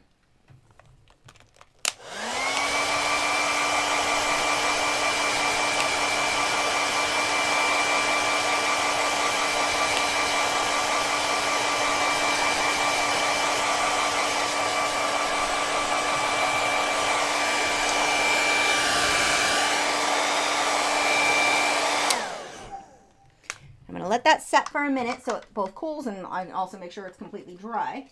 And I'm going to go ahead and add some detail around. I'm just going to use white dots around the fin so it looks like light is catching there. And this isn't something that's necessarily super accurate when it comes to like making it look photorealistic. It's a much more stylized thing, that just how I paint fish. It's not ick, I swear.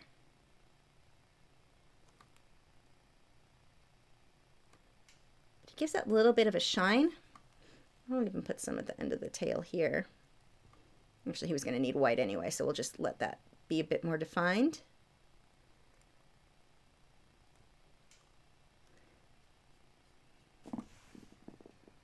I do find when I paint these on the Nature Core paint boards, I have to use a little bit more water or a mixing medium. It's almost like it soaks in a bit more than on like a Blue Label or a Belgian linen canvas. But it's really, really smooth, so I get really nice detail. I'm going to have to do some highlights on that black of the tail. I missed that.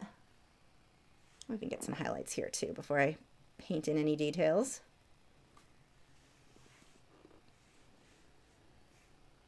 And then he also will need his fin, but I'll wait until I get the highlights more back on the white spots.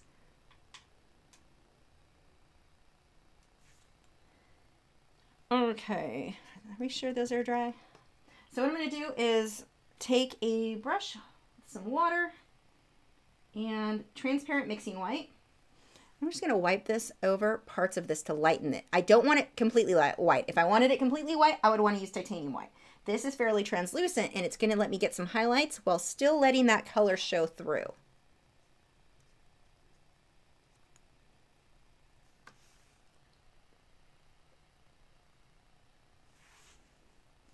Now, the more water you add to it, the more transparent it will be. So here, I'm not really adding much water at all. I don't want it to be super transparent. I do want to brighten those up quite a bit without being white.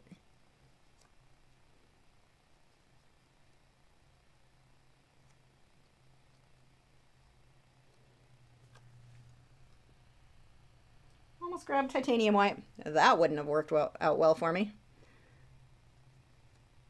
I should pay attention to what I'm doing. And then if I want to brighten these up even more, I'm going to let it dry, put more of the, it actually looks brighter for you guys than it does on mine, but I'll put more after it dries if I do want more. Have I heard of Peter Draws? I have not. And even if I had, I would not give you my impression if I wasn't sure. I don't want to, it seems weird to talk about somebody else like that. Donna said, have you seen the new Liquitex Basics colors yet? I have the Payne's Gray and love it. I have not. The only one new that I knew of was the transparent mixing white. I didn't know there were new colors. That's exciting. Because that's like really the only reason that I find myself using other acrylic paints like the heavy body or soft body paints versus the basics is just I want a certain color that isn't available. So that's exciting that they're making new ones.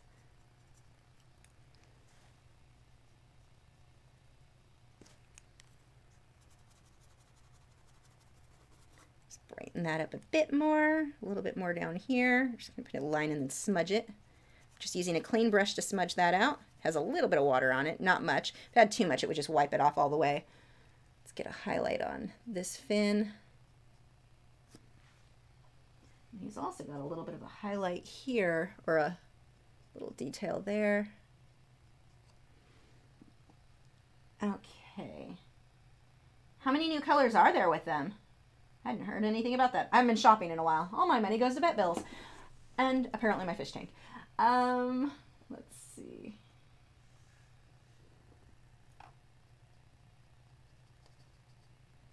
More shadows.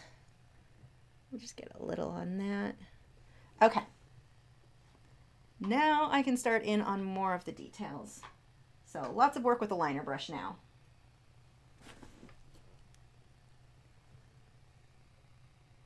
Actually, I could probably use the transparent mixing white to get some of the detail around the eye. Oops, that's going to be too much paint.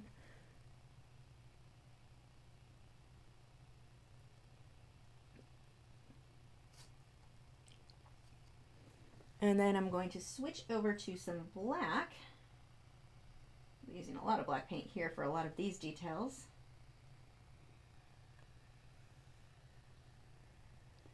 And he's just got all kinds of crazy spots.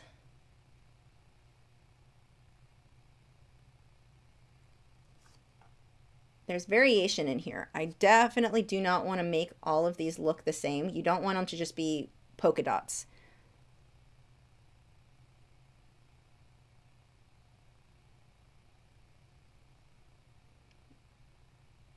They're not perfect circles, and they're all different sizes too.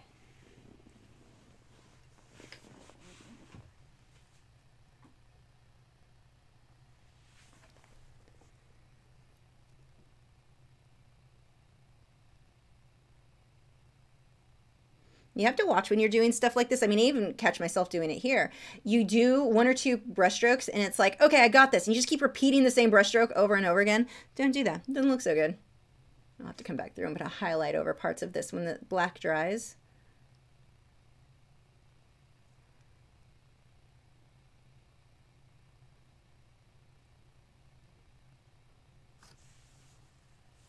Donna said there were lots of fluorescent colors too. Not sure how many in the new Liquitex Basics. I wonder what the fluorescence, because usually a lot of fluorescent colors have a tendency to not to be very light fast. I'll have to look at that. Cheesy Gaming said, will you be critiquing people's artwork again soon? I will. Probably not until April. I have a bunch of these paintings I want to get done first, unless I get behind. Maybe I will. But we're almost caught up on the last set of critiques that we're doing. I just do them on live streams now, but we're almost caught up with that, so I'll be opening up for new submissions probably after the next batch. Or maybe during it, because I don't even know if I've got enough left over from the previous set to make a whole live stream out of.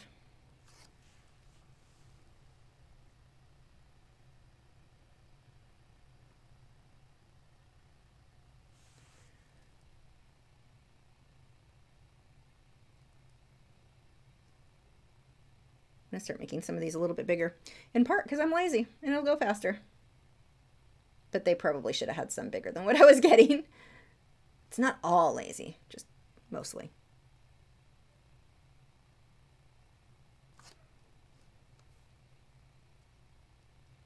Now there's definitely some bigger spots in here.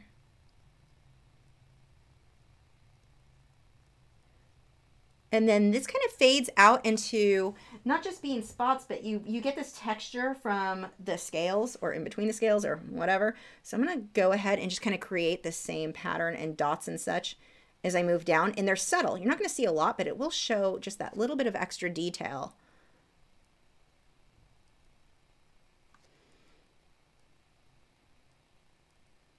And it's not that they're polka dotted, it's just texture there. Actually, let's stick my finger and spread it faster that way.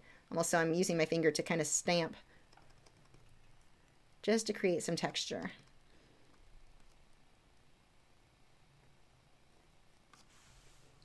Um, 24 new Liquitex Basics colors. Wow, that is a lot. Oh, I need to go look those up. I like the idea of grays too. I mean, not that we can't mix our own, but it'd be nice.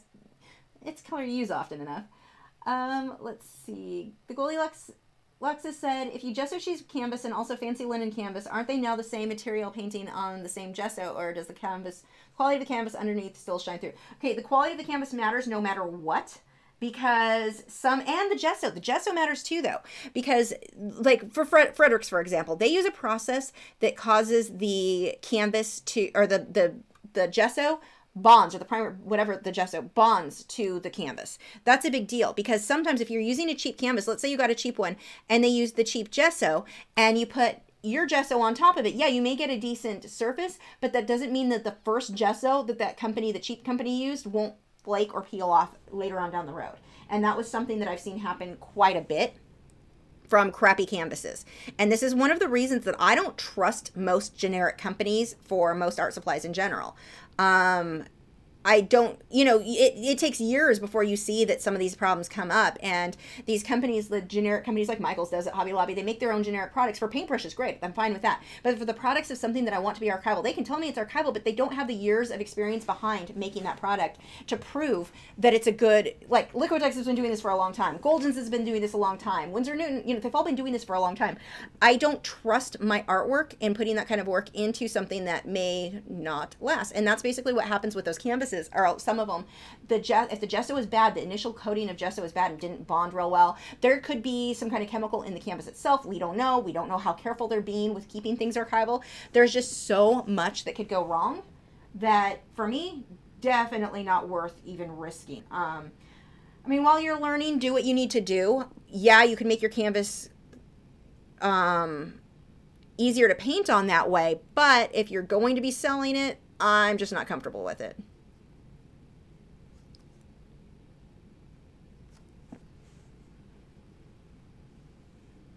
Let's see. Is there a way to do the background without an airbrush? Yeah, if you want to use a, oh, my stencil's getting bent. Hold on. If you want to use a stencil, you can just get like a sponge and use the stencil as, like, traditionally they're used, where you dab a kind of sponge-like brush or a different type of brush on top, the paint on top, to get the same background. It would look very similar. It's not going to be as soft. Oops, I just got paint somewhere where it doesn't go. Actually, that is pretty much guaranteed that I will put a bubble there now, because that's not coming off. I got a dot of black there. No worries. I was going to put bubbles anyway. But, yeah, if you just kind of sponge that on, that will give you a similar look. It's not as soft as what you get with the airbrush, but it's definitely, very, very similar. Most people probably not going to notice the difference. The fluorescent colors are not light fast. Yeah, I didn't think they would be. Usually fluorescent colors are not. I have a few fluorescent colors with my airbrush paints that I know are not light fast, but it was for stuff I wasn't going to sell. I just wanted that color. But yeah, that's pretty typical of most fluorescent colors. I mean, a lot of bright colors too, just like nice bright pinks. That's an ongoing problem with colored pencil, as most of them are not light fast.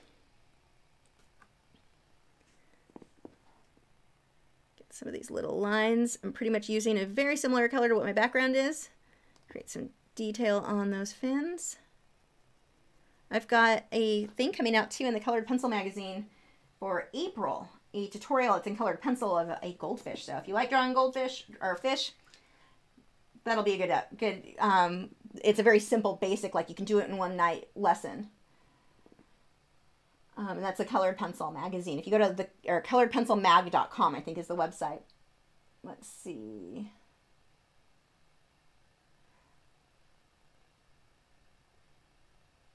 Oh, that scrolled too far. I love that fisheye. Thank you.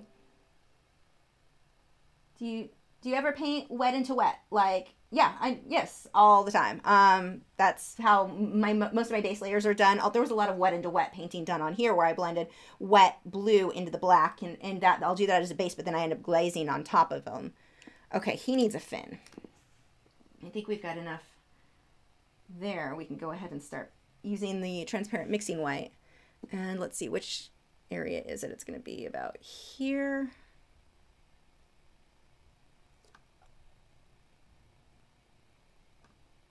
It comes up like that. I'm just going to put dots to keep in. Oh, that's actually going to be bigger than that. We'll come out here. And now I can draw that in. And I will use some titanium white so that it's brighter, but I'm going to do my first bits with the transparent mixing white.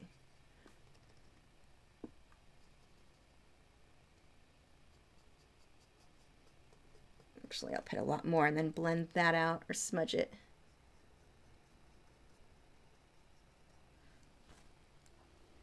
And I'll give that a second, and then I'll brighten parts of that up with my titanium white. He's got a kind of reddish area here on the fin, more red in the mouth.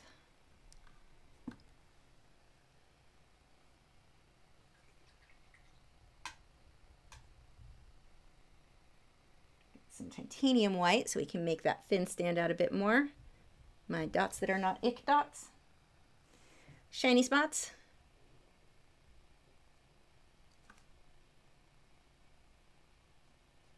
And see this now with this white going over it, it makes that fin look a little bit shinier. Stands out more there.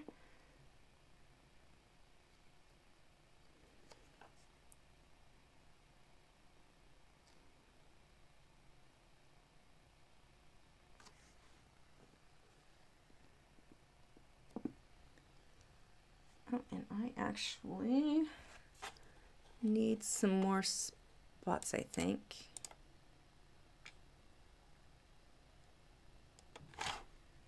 Here.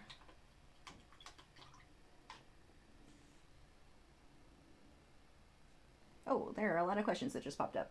Okay, we have from Donna said, so when building a black shape up, I'm not sure I understand how to shade it without gray.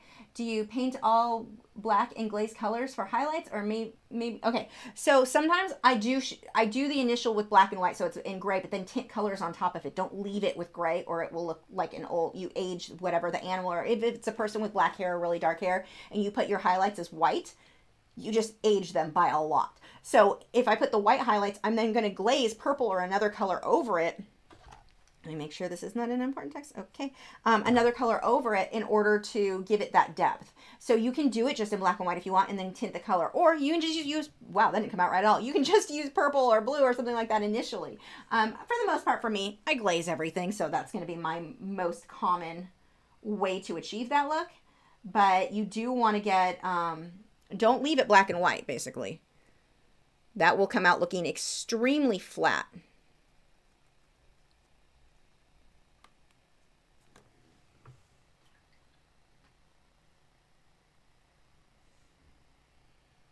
Emma said, new to your channel, how long have you painted for? Did you always know you wanted to be a painter? Love your personality. Thanks. Someone who isn't complaining that I talk too fast or am annoying. I love some of these comments I get. Thank you. I actually wanted to train dogs for the police initially. That was like my original plan. And then I was told when I contacted the people at the police department, because I didn't know who to contact. This was before, Google or the internet. I contacted them and they said, or I would talk to somebody in person, and he told me that I was too small. Well, I later on found out, because I'd be training the dog, not the one the dog is tackling, that wouldn't have been a problem, but whatever. It was fine because it led me down a path that I think I enjoy more. I can train my own dogs and be happy. But I was 19 when I decided I wanted to be an artist for a living. I mean, I always painted, I always drew. I just didn't realize, like, it didn't even cross my mind that could be something that I could do for a living, or that would be a good idea to do for a living. Let's get some highlights over here. So no, it wasn't my original plan. I mean, to me back then, originally it was like, that's like saying I want to be a rock star. Like, sure, that's going to happen. But I was walking down at Laguna Beach back when I lived in Southern California. I was 19 at the time, and I saw, let's mix some transparent mixing white, maybe a little bit of blue, but there was a lady who was painting. I always painted marine life, and that's all I painted back then. And she was selling her work for thousands of dollars, and her work wasn't technically very accurate. Let's go with that. And I was like, wow, she can do that. Like, then I could make tons of money. I didn't understand that's not how the artwork works, or art world works, but that was my thought process. Like, I can do this too. I want to do this for a living. And that's how that started. So while you can't just suddenly be an artist and make tons of money, like I was, I didn't understand that. It did lead me down this path. So that moment of teenage stupidity ended up being a great thing for me. it also had me many years below poverty level. So that was a thing too. Not exaggerating there. The Goldilocks said, thank you. So do you trust Fredrix canvases when they say pre-primed? Absolutely. Almost everything. I haven't used a canvas that Fredrix hasn't primed in like probably, I don't know, 10 years. I don't use I don't prime my own canvases. Now, I do occasionally put another coat of Liquitex over, like if I want a convexo canvas or I want a canvas that's too rough, I can put, but I like the canvas otherwise, I can put a layer of gesso on top of that and sand it, and no problem. I know Fredrix isn't going to flake underneath that off, and or Liquitex is a good product as well, so I don't worry about that. But yeah, you can paint. It's already gessoed. There's no reason, and as long as the tooth is what you want, there's no need to re-gesso it. The only reason I ever put more gesso is to smooth out something that is a little bit too rough. Kaviem said, I just remembered your half black and white and half colored pencil piece. Makes me want to do something like that. I love mixing black and white and color so much. So fun. I need to do something like that again soon. I don't have much left on this guy, do I? What else do I need to do on him? Oh yeah, a little bit of a highlight. That needs to dry though. Let's go ahead and start painting some bubbles in. And I'll probably do some glazing after. Let's see. Donna said, oh wait, I answered that. Sarah said, in regards to the lack of light fastness in bright colors, I'd imagine if you were working in realism, you'd use more muted colors anyway. Absolutely. Definitely true. Good point. Let's see. Tamara said, what other fish are you planning on painting for the show? Any octopus or orca? I'm going to be painting an octopus probably this weekend, so it'll be on Patreon, hopefully, this coming week. If I get to, hopefully. That's the plan. And I'm not sure what else I'll be painting for it. Maybe orcas? I don't know. It basically, I go through my list of photos that I've downloaded from Pixabay and like, oh, that sounds like fun today. I'm randomly going to do that fish. So that's pretty much how I've been choosing so far. But I really don't know. I'd like to do a goldfish. Goldfish actually take longer to paint than marine fish. Oh, scroll too far. Let's see. Mohammed, oops, thank you, Donna. Some chihuahuas, please. I don't know about that. Maybe. One of my friends has some chihuahuas. Actually, I know a few people. I know another lady who shows long-haired chihuahuas. Maybe. I don't know. I don't paint a lot of dogs anymore in general. Mohammed said, how long do you think the fluorescent paint would last for something like backlit posters, since fluorescent paint is not light fast? I want to airbrush some with Createx paint. I don't know. It should tell you what light fast rating it is, and then based on that light fast rating, you can get an idea of how long it'll last. Of course, the lighting that you have it under will make a big difference. So like, you don't want to put it in direct sunlight. It's going to fade way faster. Even light fast colors will fade fast in direct sunlight, but it should tell you on the bottle. I know the Liquitex basics tell me here, like this one, light fastness 1, so it's good light fast on the yellow. It'll tell you on the bottle what the light fast is, so that should give you an idea of how long it'll last. Let's see, I went to surprise a new art friend of 2 months with an oil portrait of him, but my friends tell me this is a bad idea because it would be creepy, creepy gesture. Any thought on this? A little bit. Yes and no. I mean, I paint things for people often just because it's fun. A portrait, that might cross a little bit into story time. So I remember my friend, he had a girl that he was all in love with that was not interested in him, and he wouldn't listen to any of us, but he was just determined that he was going to convince her to love him back. And he thought the way to do this was to start buying her jewelry. Didn't work, creeped her out. She didn't want to talk to him anymore. So, you know, you do have to keep that in mind. And if your friends are telling you that, they may be right. You may want to wait until you've been friends a little bit longer and not necessarily surprise him with it. Especially if he ever like hints to you that he's hoping you'd paint him, then go for it. But I would definitely, portraits are a little bit more on the personal side, I would think. So that, and if your friends, especially if your friends know the other friend, I would listen to your friends in this case. My friend that did that with the girl really should have listened to his friends, because everybody told him not to do it and he wouldn't listen to us, and she didn't want to talk to him at all anymore after that. So maybe he did her a favor because he showed her he was being creepy. But I don't know. I would definitely consider your friend's advice if they're telling you that. I'm assuming your friends know both you and the other friend. Maybe like something else that's not a portrait. Although I guess if you're just a portrait artist, it makes sense that you would want to paint a portrait for him. For the bubbles, by the way, these are basically the upper half of the bubble in black paint. And then I'm going to take white, or well, light purple in this case, for the bottom half. And then we'll do some highlights. But yeah, giving gifts to people can definitely be a little bit odd. I mean, and I say that, but I'm somebody who gives paintings to friends. Especially as like, I do that a lot as like a thank you gift type thing when someone does a favor for me. So, but yeah, portrait, not sure on that one. Have I tried the I can't say it, nor polycryl? No, I have not. I was given a box. They are artist quality. I haven't done much colored pencil, and I don't know how they compare with other brands.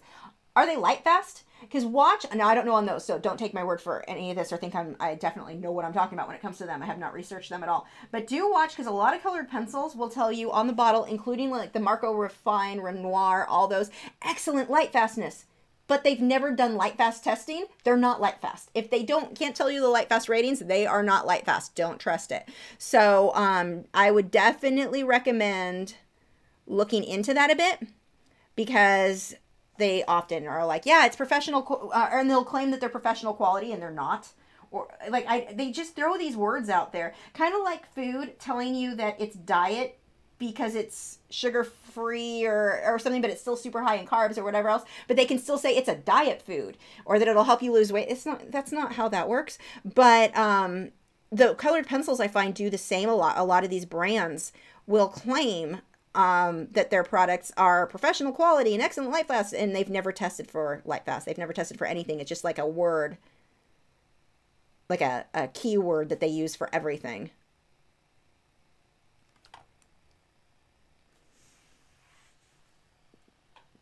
I'm going to put some highlights on these, and we'll see if I want to add more. I probably will. I'm going to take a little bit of the deep violet and mix it in with my titanium white. Now, normally I just use white for the bottom side, but this background is so dark. I'm going to go ahead and tone it down by adding that bit of deep violet in with it. Whoops. Have I painted seahorses? I have, several. Recently, even. They're on my channel. Actually, no, the Aquashella one's not. I have... It's not there yet. But I do have a colored pencil seahorse that's already here somewhere. If you just type in Lachri and seahorse, it should come up.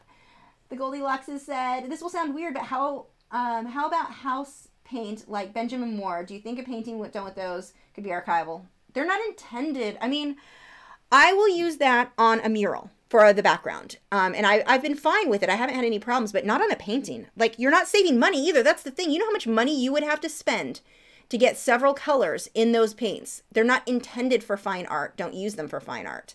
If you're doing just a big mural that's not intended to last 100 years, fine, go for it. But for your fine arts, you may think you're saving money and you actually end up spending more in the long run to have lesser quality. And it just doesn't make sense. And I see people do that a lot. It's kind of like me. And there's memes out there that'll say this, and I'm like, oh my God, that's so me. That you'll spend like $200 on something to DIY it, but you could have just gone and bought it ready-made for $10 or $20. Like, and the DIY usually never looks as good anyway, at least when I've done them. But I mean, you're not saving anything in that case. It would actually cost you so much money to use to mix a lot of those, and the texture, the consistency is very different. They have a tendency to peel if you use them very thick. Just no. Again, unless I'm doing a background mural, the background colors, I'll use those paints, but that's it, because it's not intended to last long term. And of course, make sure that the client knows, you know, these aren't archival paints, but they're probably not planning on keeping that house for 100 years either, so they never cared. But that was the only time that I would use those. So I'm putting a dot right on the bottom part of the highlight, and then not on the top, like on the top section, but lower than the black line. The bottom line touches the very, very bottom edge. This highlight curves slightly and is inside a little bit.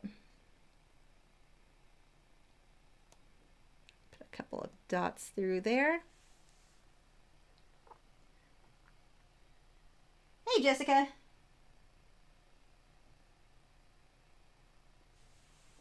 My own friends, and they don't even know how to highlight my name so that I'd see the comment. I have a feeling I'll be getting a text from her about that. I think he needs more bubbles, mostly because I have 20 minutes left.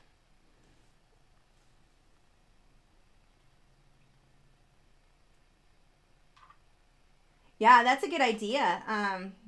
Get the friend some art supplies, you know what he'd want. If he's an artist himself, that's a good way to go. Like, you do gifts for friends. You just have to watch. Some stuff can come across, even if not intended as being... Now, my friend was being creepy. So in his case, her taking it as being creepy to get jewelry, she was correct. But, yeah.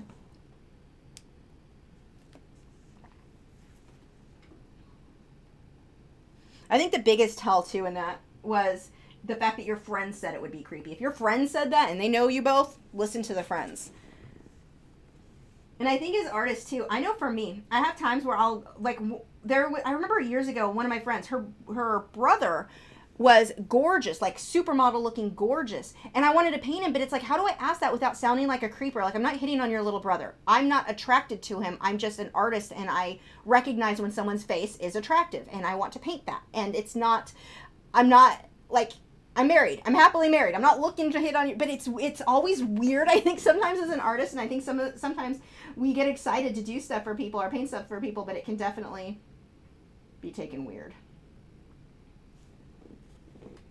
Let's see, where else do I want bubbles? Maybe one more coming up this way, but bigger. Oops. Pay attention, Lisa. That's the wrong color. Start with black. Yeah, Sugarberry said if someone sent me jewelry that I barely talked to, I would move to Siberia. Yeah, the girl probably should have. The friend really ended up turning into a bit of a stalker with her for about a year.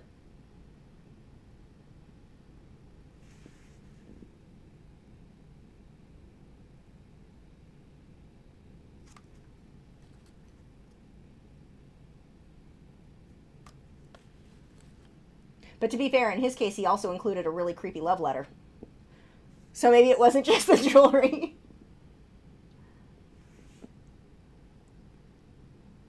A little bit more water. My black is starting to dry out a bit. When I draw bubbles, I try to stagger them so it kind of trickles up. I don't want to do a row going this way, and I don't want them like in a straight row either.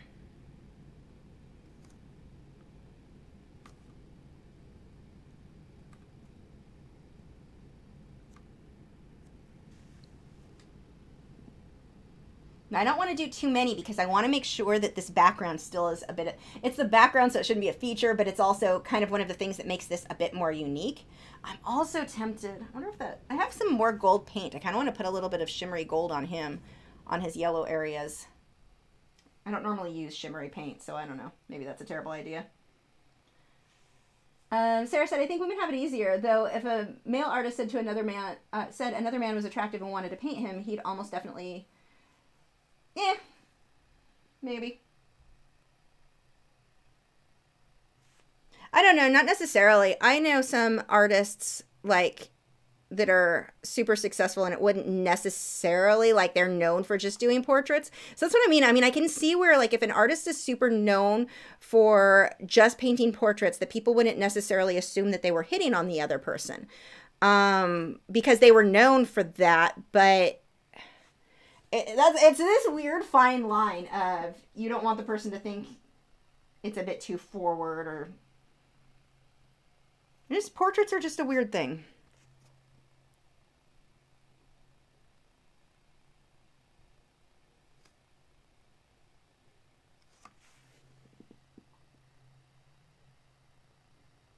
You may want to, if you really want to paint him, I'd wait till you get to know him a bit better.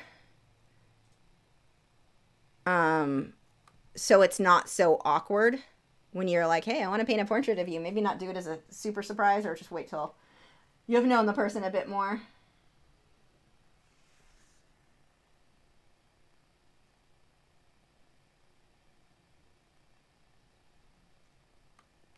I'm going to put little white dots where it kind of trickles up. I do want to pull some more whites out on him and make him look a little bit brighter on some of his whites. So now that everything's pretty much blocked in, I'm going to rinse that brush out, set that to the side, and start adding some transparent mixing white just to brighten this a bit.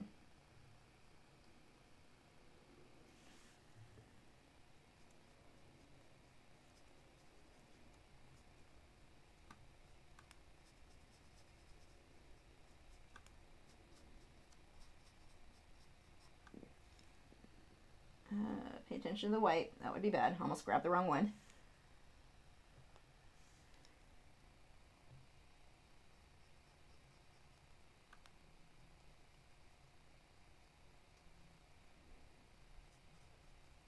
Yeah, for me too, usually when I paint gifts for people, I just tell them I'm doing it beforehand. I don't do it as a surprise.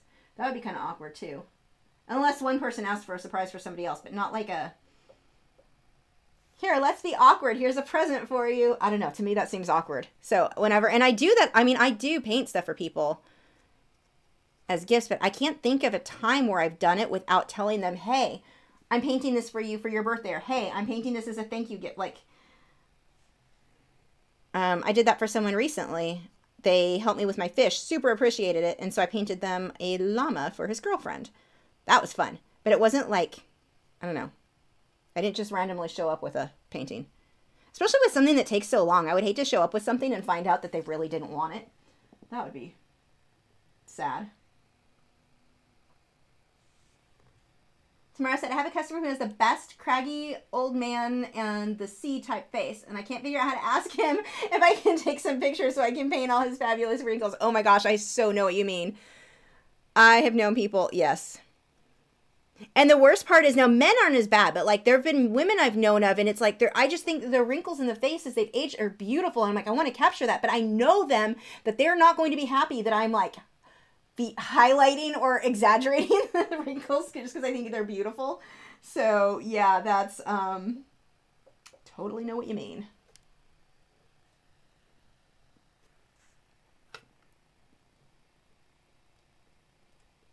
So this canvas is so smooth. I'm almost dry brushing and you can't even tell. It doesn't look all bumpy or messed up, but it gives me the highlights a bit more.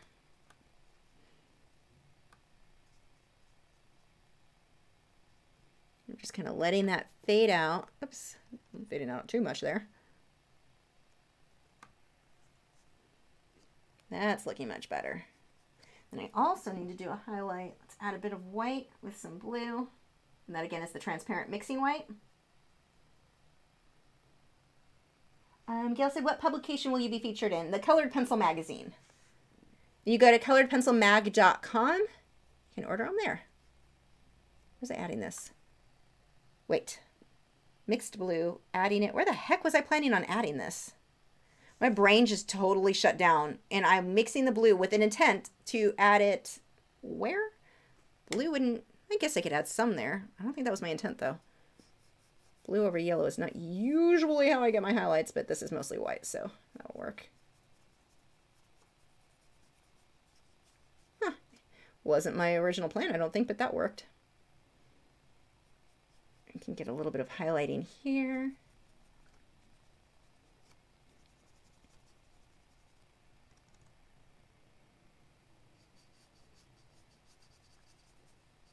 Oh, and I didn't finish around his mouth either.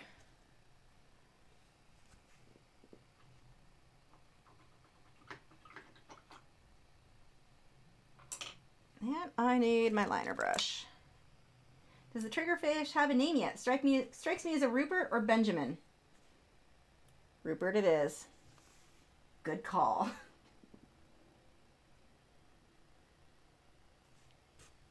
Every time though I name a fish, or like the octopus, I want to put a top hat on them. I don't know why that is. I think I just want to put a top hat on everything though. If I want to be realistic.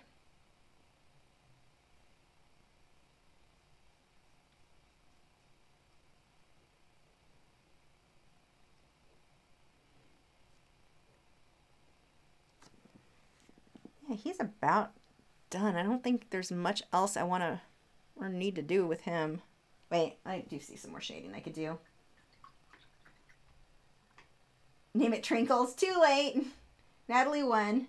Will you be adding it on the white spots at the bottom? No, I don't think that's what I was planning on. I'm not sure where I was planning, but it worked. I really don't know what my goal was there.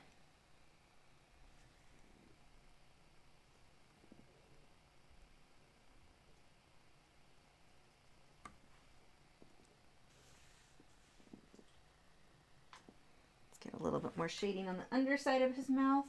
Something else that I thought would look cool, and I should have done it before I started painting, but to create a shadow. Now he's too dark, so maybe I'll do it next week, but on whatever fish next week is. But put a shadow so it looks like the fish is creating a shadow on the wallpaper behind it, and then little bits under the bubbles.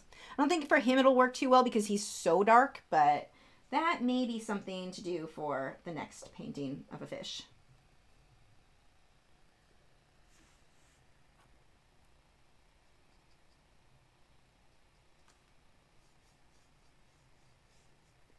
You know, I'm actually going to take a little bit of a, let's see, let's go with a light. You know what? I've used aqua nowhere else on this, but I still think I'm going to use it anyway. Is this wet still? Actually, that is still kind of wet from last week. I want to outline because he's just kind of getting lost in this. I'm just going to take a bit of aqua because you guys know I use it on everything. I'm going to outline part of him with that.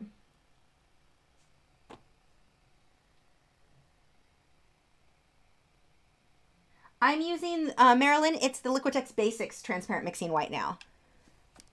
They love me, apparently, or know that that's like the thing I've wanted the most in forever. And they started producing that.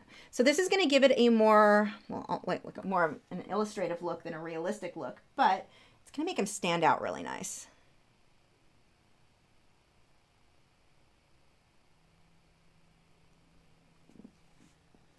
He was just getting lost in that background, and I love outlining stuff with aqua, like giving that reflection. I do it all the time on stuff, not because it's like technically accurate to anything, but because I like how it looks.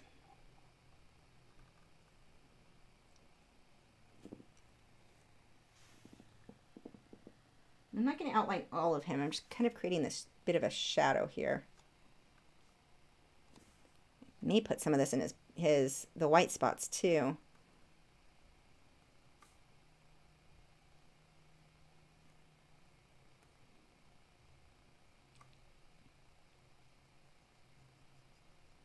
It's just making him stand out a bit more, which is more of the look that I want. Actually, I'm going to use some of this on the underside of these bubbles. Oh, that's better.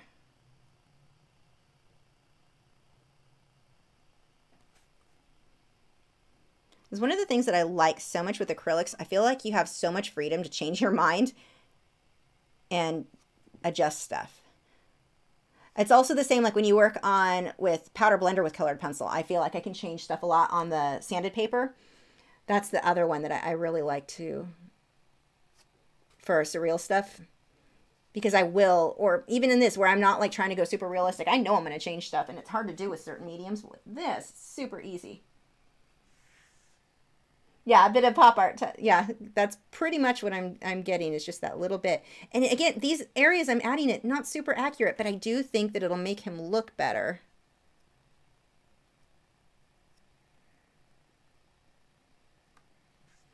He was just missing something. The bottom part of his body was really fading too much in. I'm going to put some of this in his spots. Now with this, I can't just glaze because, not like over the black too, because this is a bit more opaque. But I can pull a little bit so I tint that color.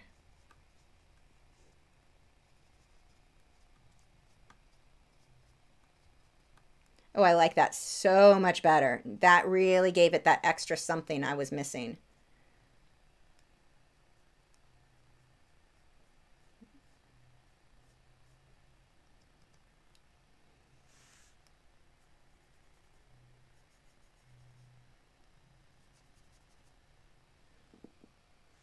Let's go a little bit thicker on this line. I don't like how thin this is.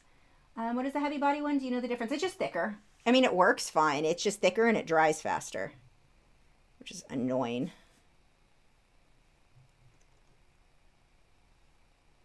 But it's a much thicker paint, so I have to thin it out more with water than what I do with the Liquitex Basics version.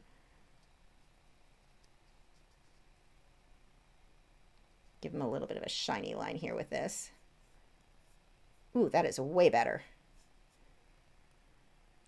So typically when I paint fish, I'll start out kind of semi-accurate, and towards the end, I just go start adding stuff as needed, and I often will end up with extra detail. Now, you'll hear me say when you're talking about pet portraits or realistic tigers or realistic whatever, don't add detail for the sake of detail, add it because it's correct. I violate that when I go into fish because it's just more stylized, and it is, or you know, it's something that I painted thousands of fish, thousands of whales and dolphins, and I definitely get, I think when you paint something a lot, you're more likely to end up with a more stylized look, and it's being done intentionally. It's not there because I don't know how to do it correctly. I know how to do things correctly. I'm choosing not to do them correctly, and that's the point. When you start getting into more stylized things, it needs to be incorrect by choice, not by you don't know how to do it right, if that makes sense. Like, it's, you want it to be intentional.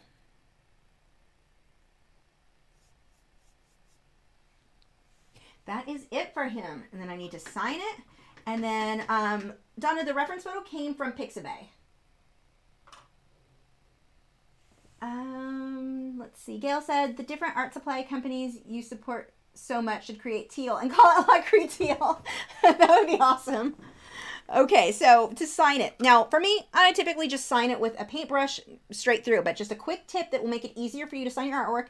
Get a General's, there you go, the General's charcoal white pencil. Figure out where you want your signature to be. Here or here. I'm probably going to, I've got bubbles there. Where do I want my signature? I don't really want to pull it down there. I think I'm just going to sign it over the bubbles. Make sure that your signature is up high enough that if it's framed, the frame will overlap that. You don't want your signature covered.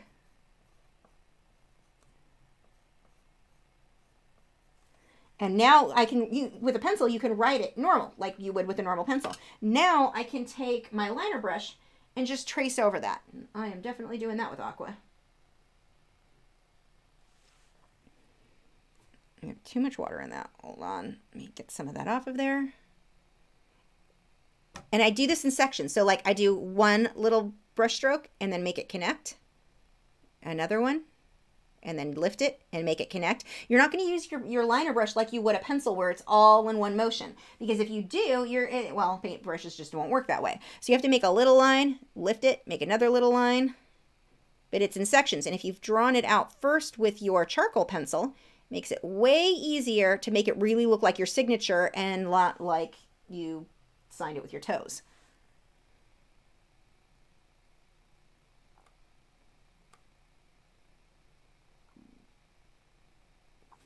And that looks messed up because it's too thick of a line. Let me fix the shape of that. Just going to put a couple of dots. There we go. Close enough. And yep, we are done. Oh, thank you, Tamara.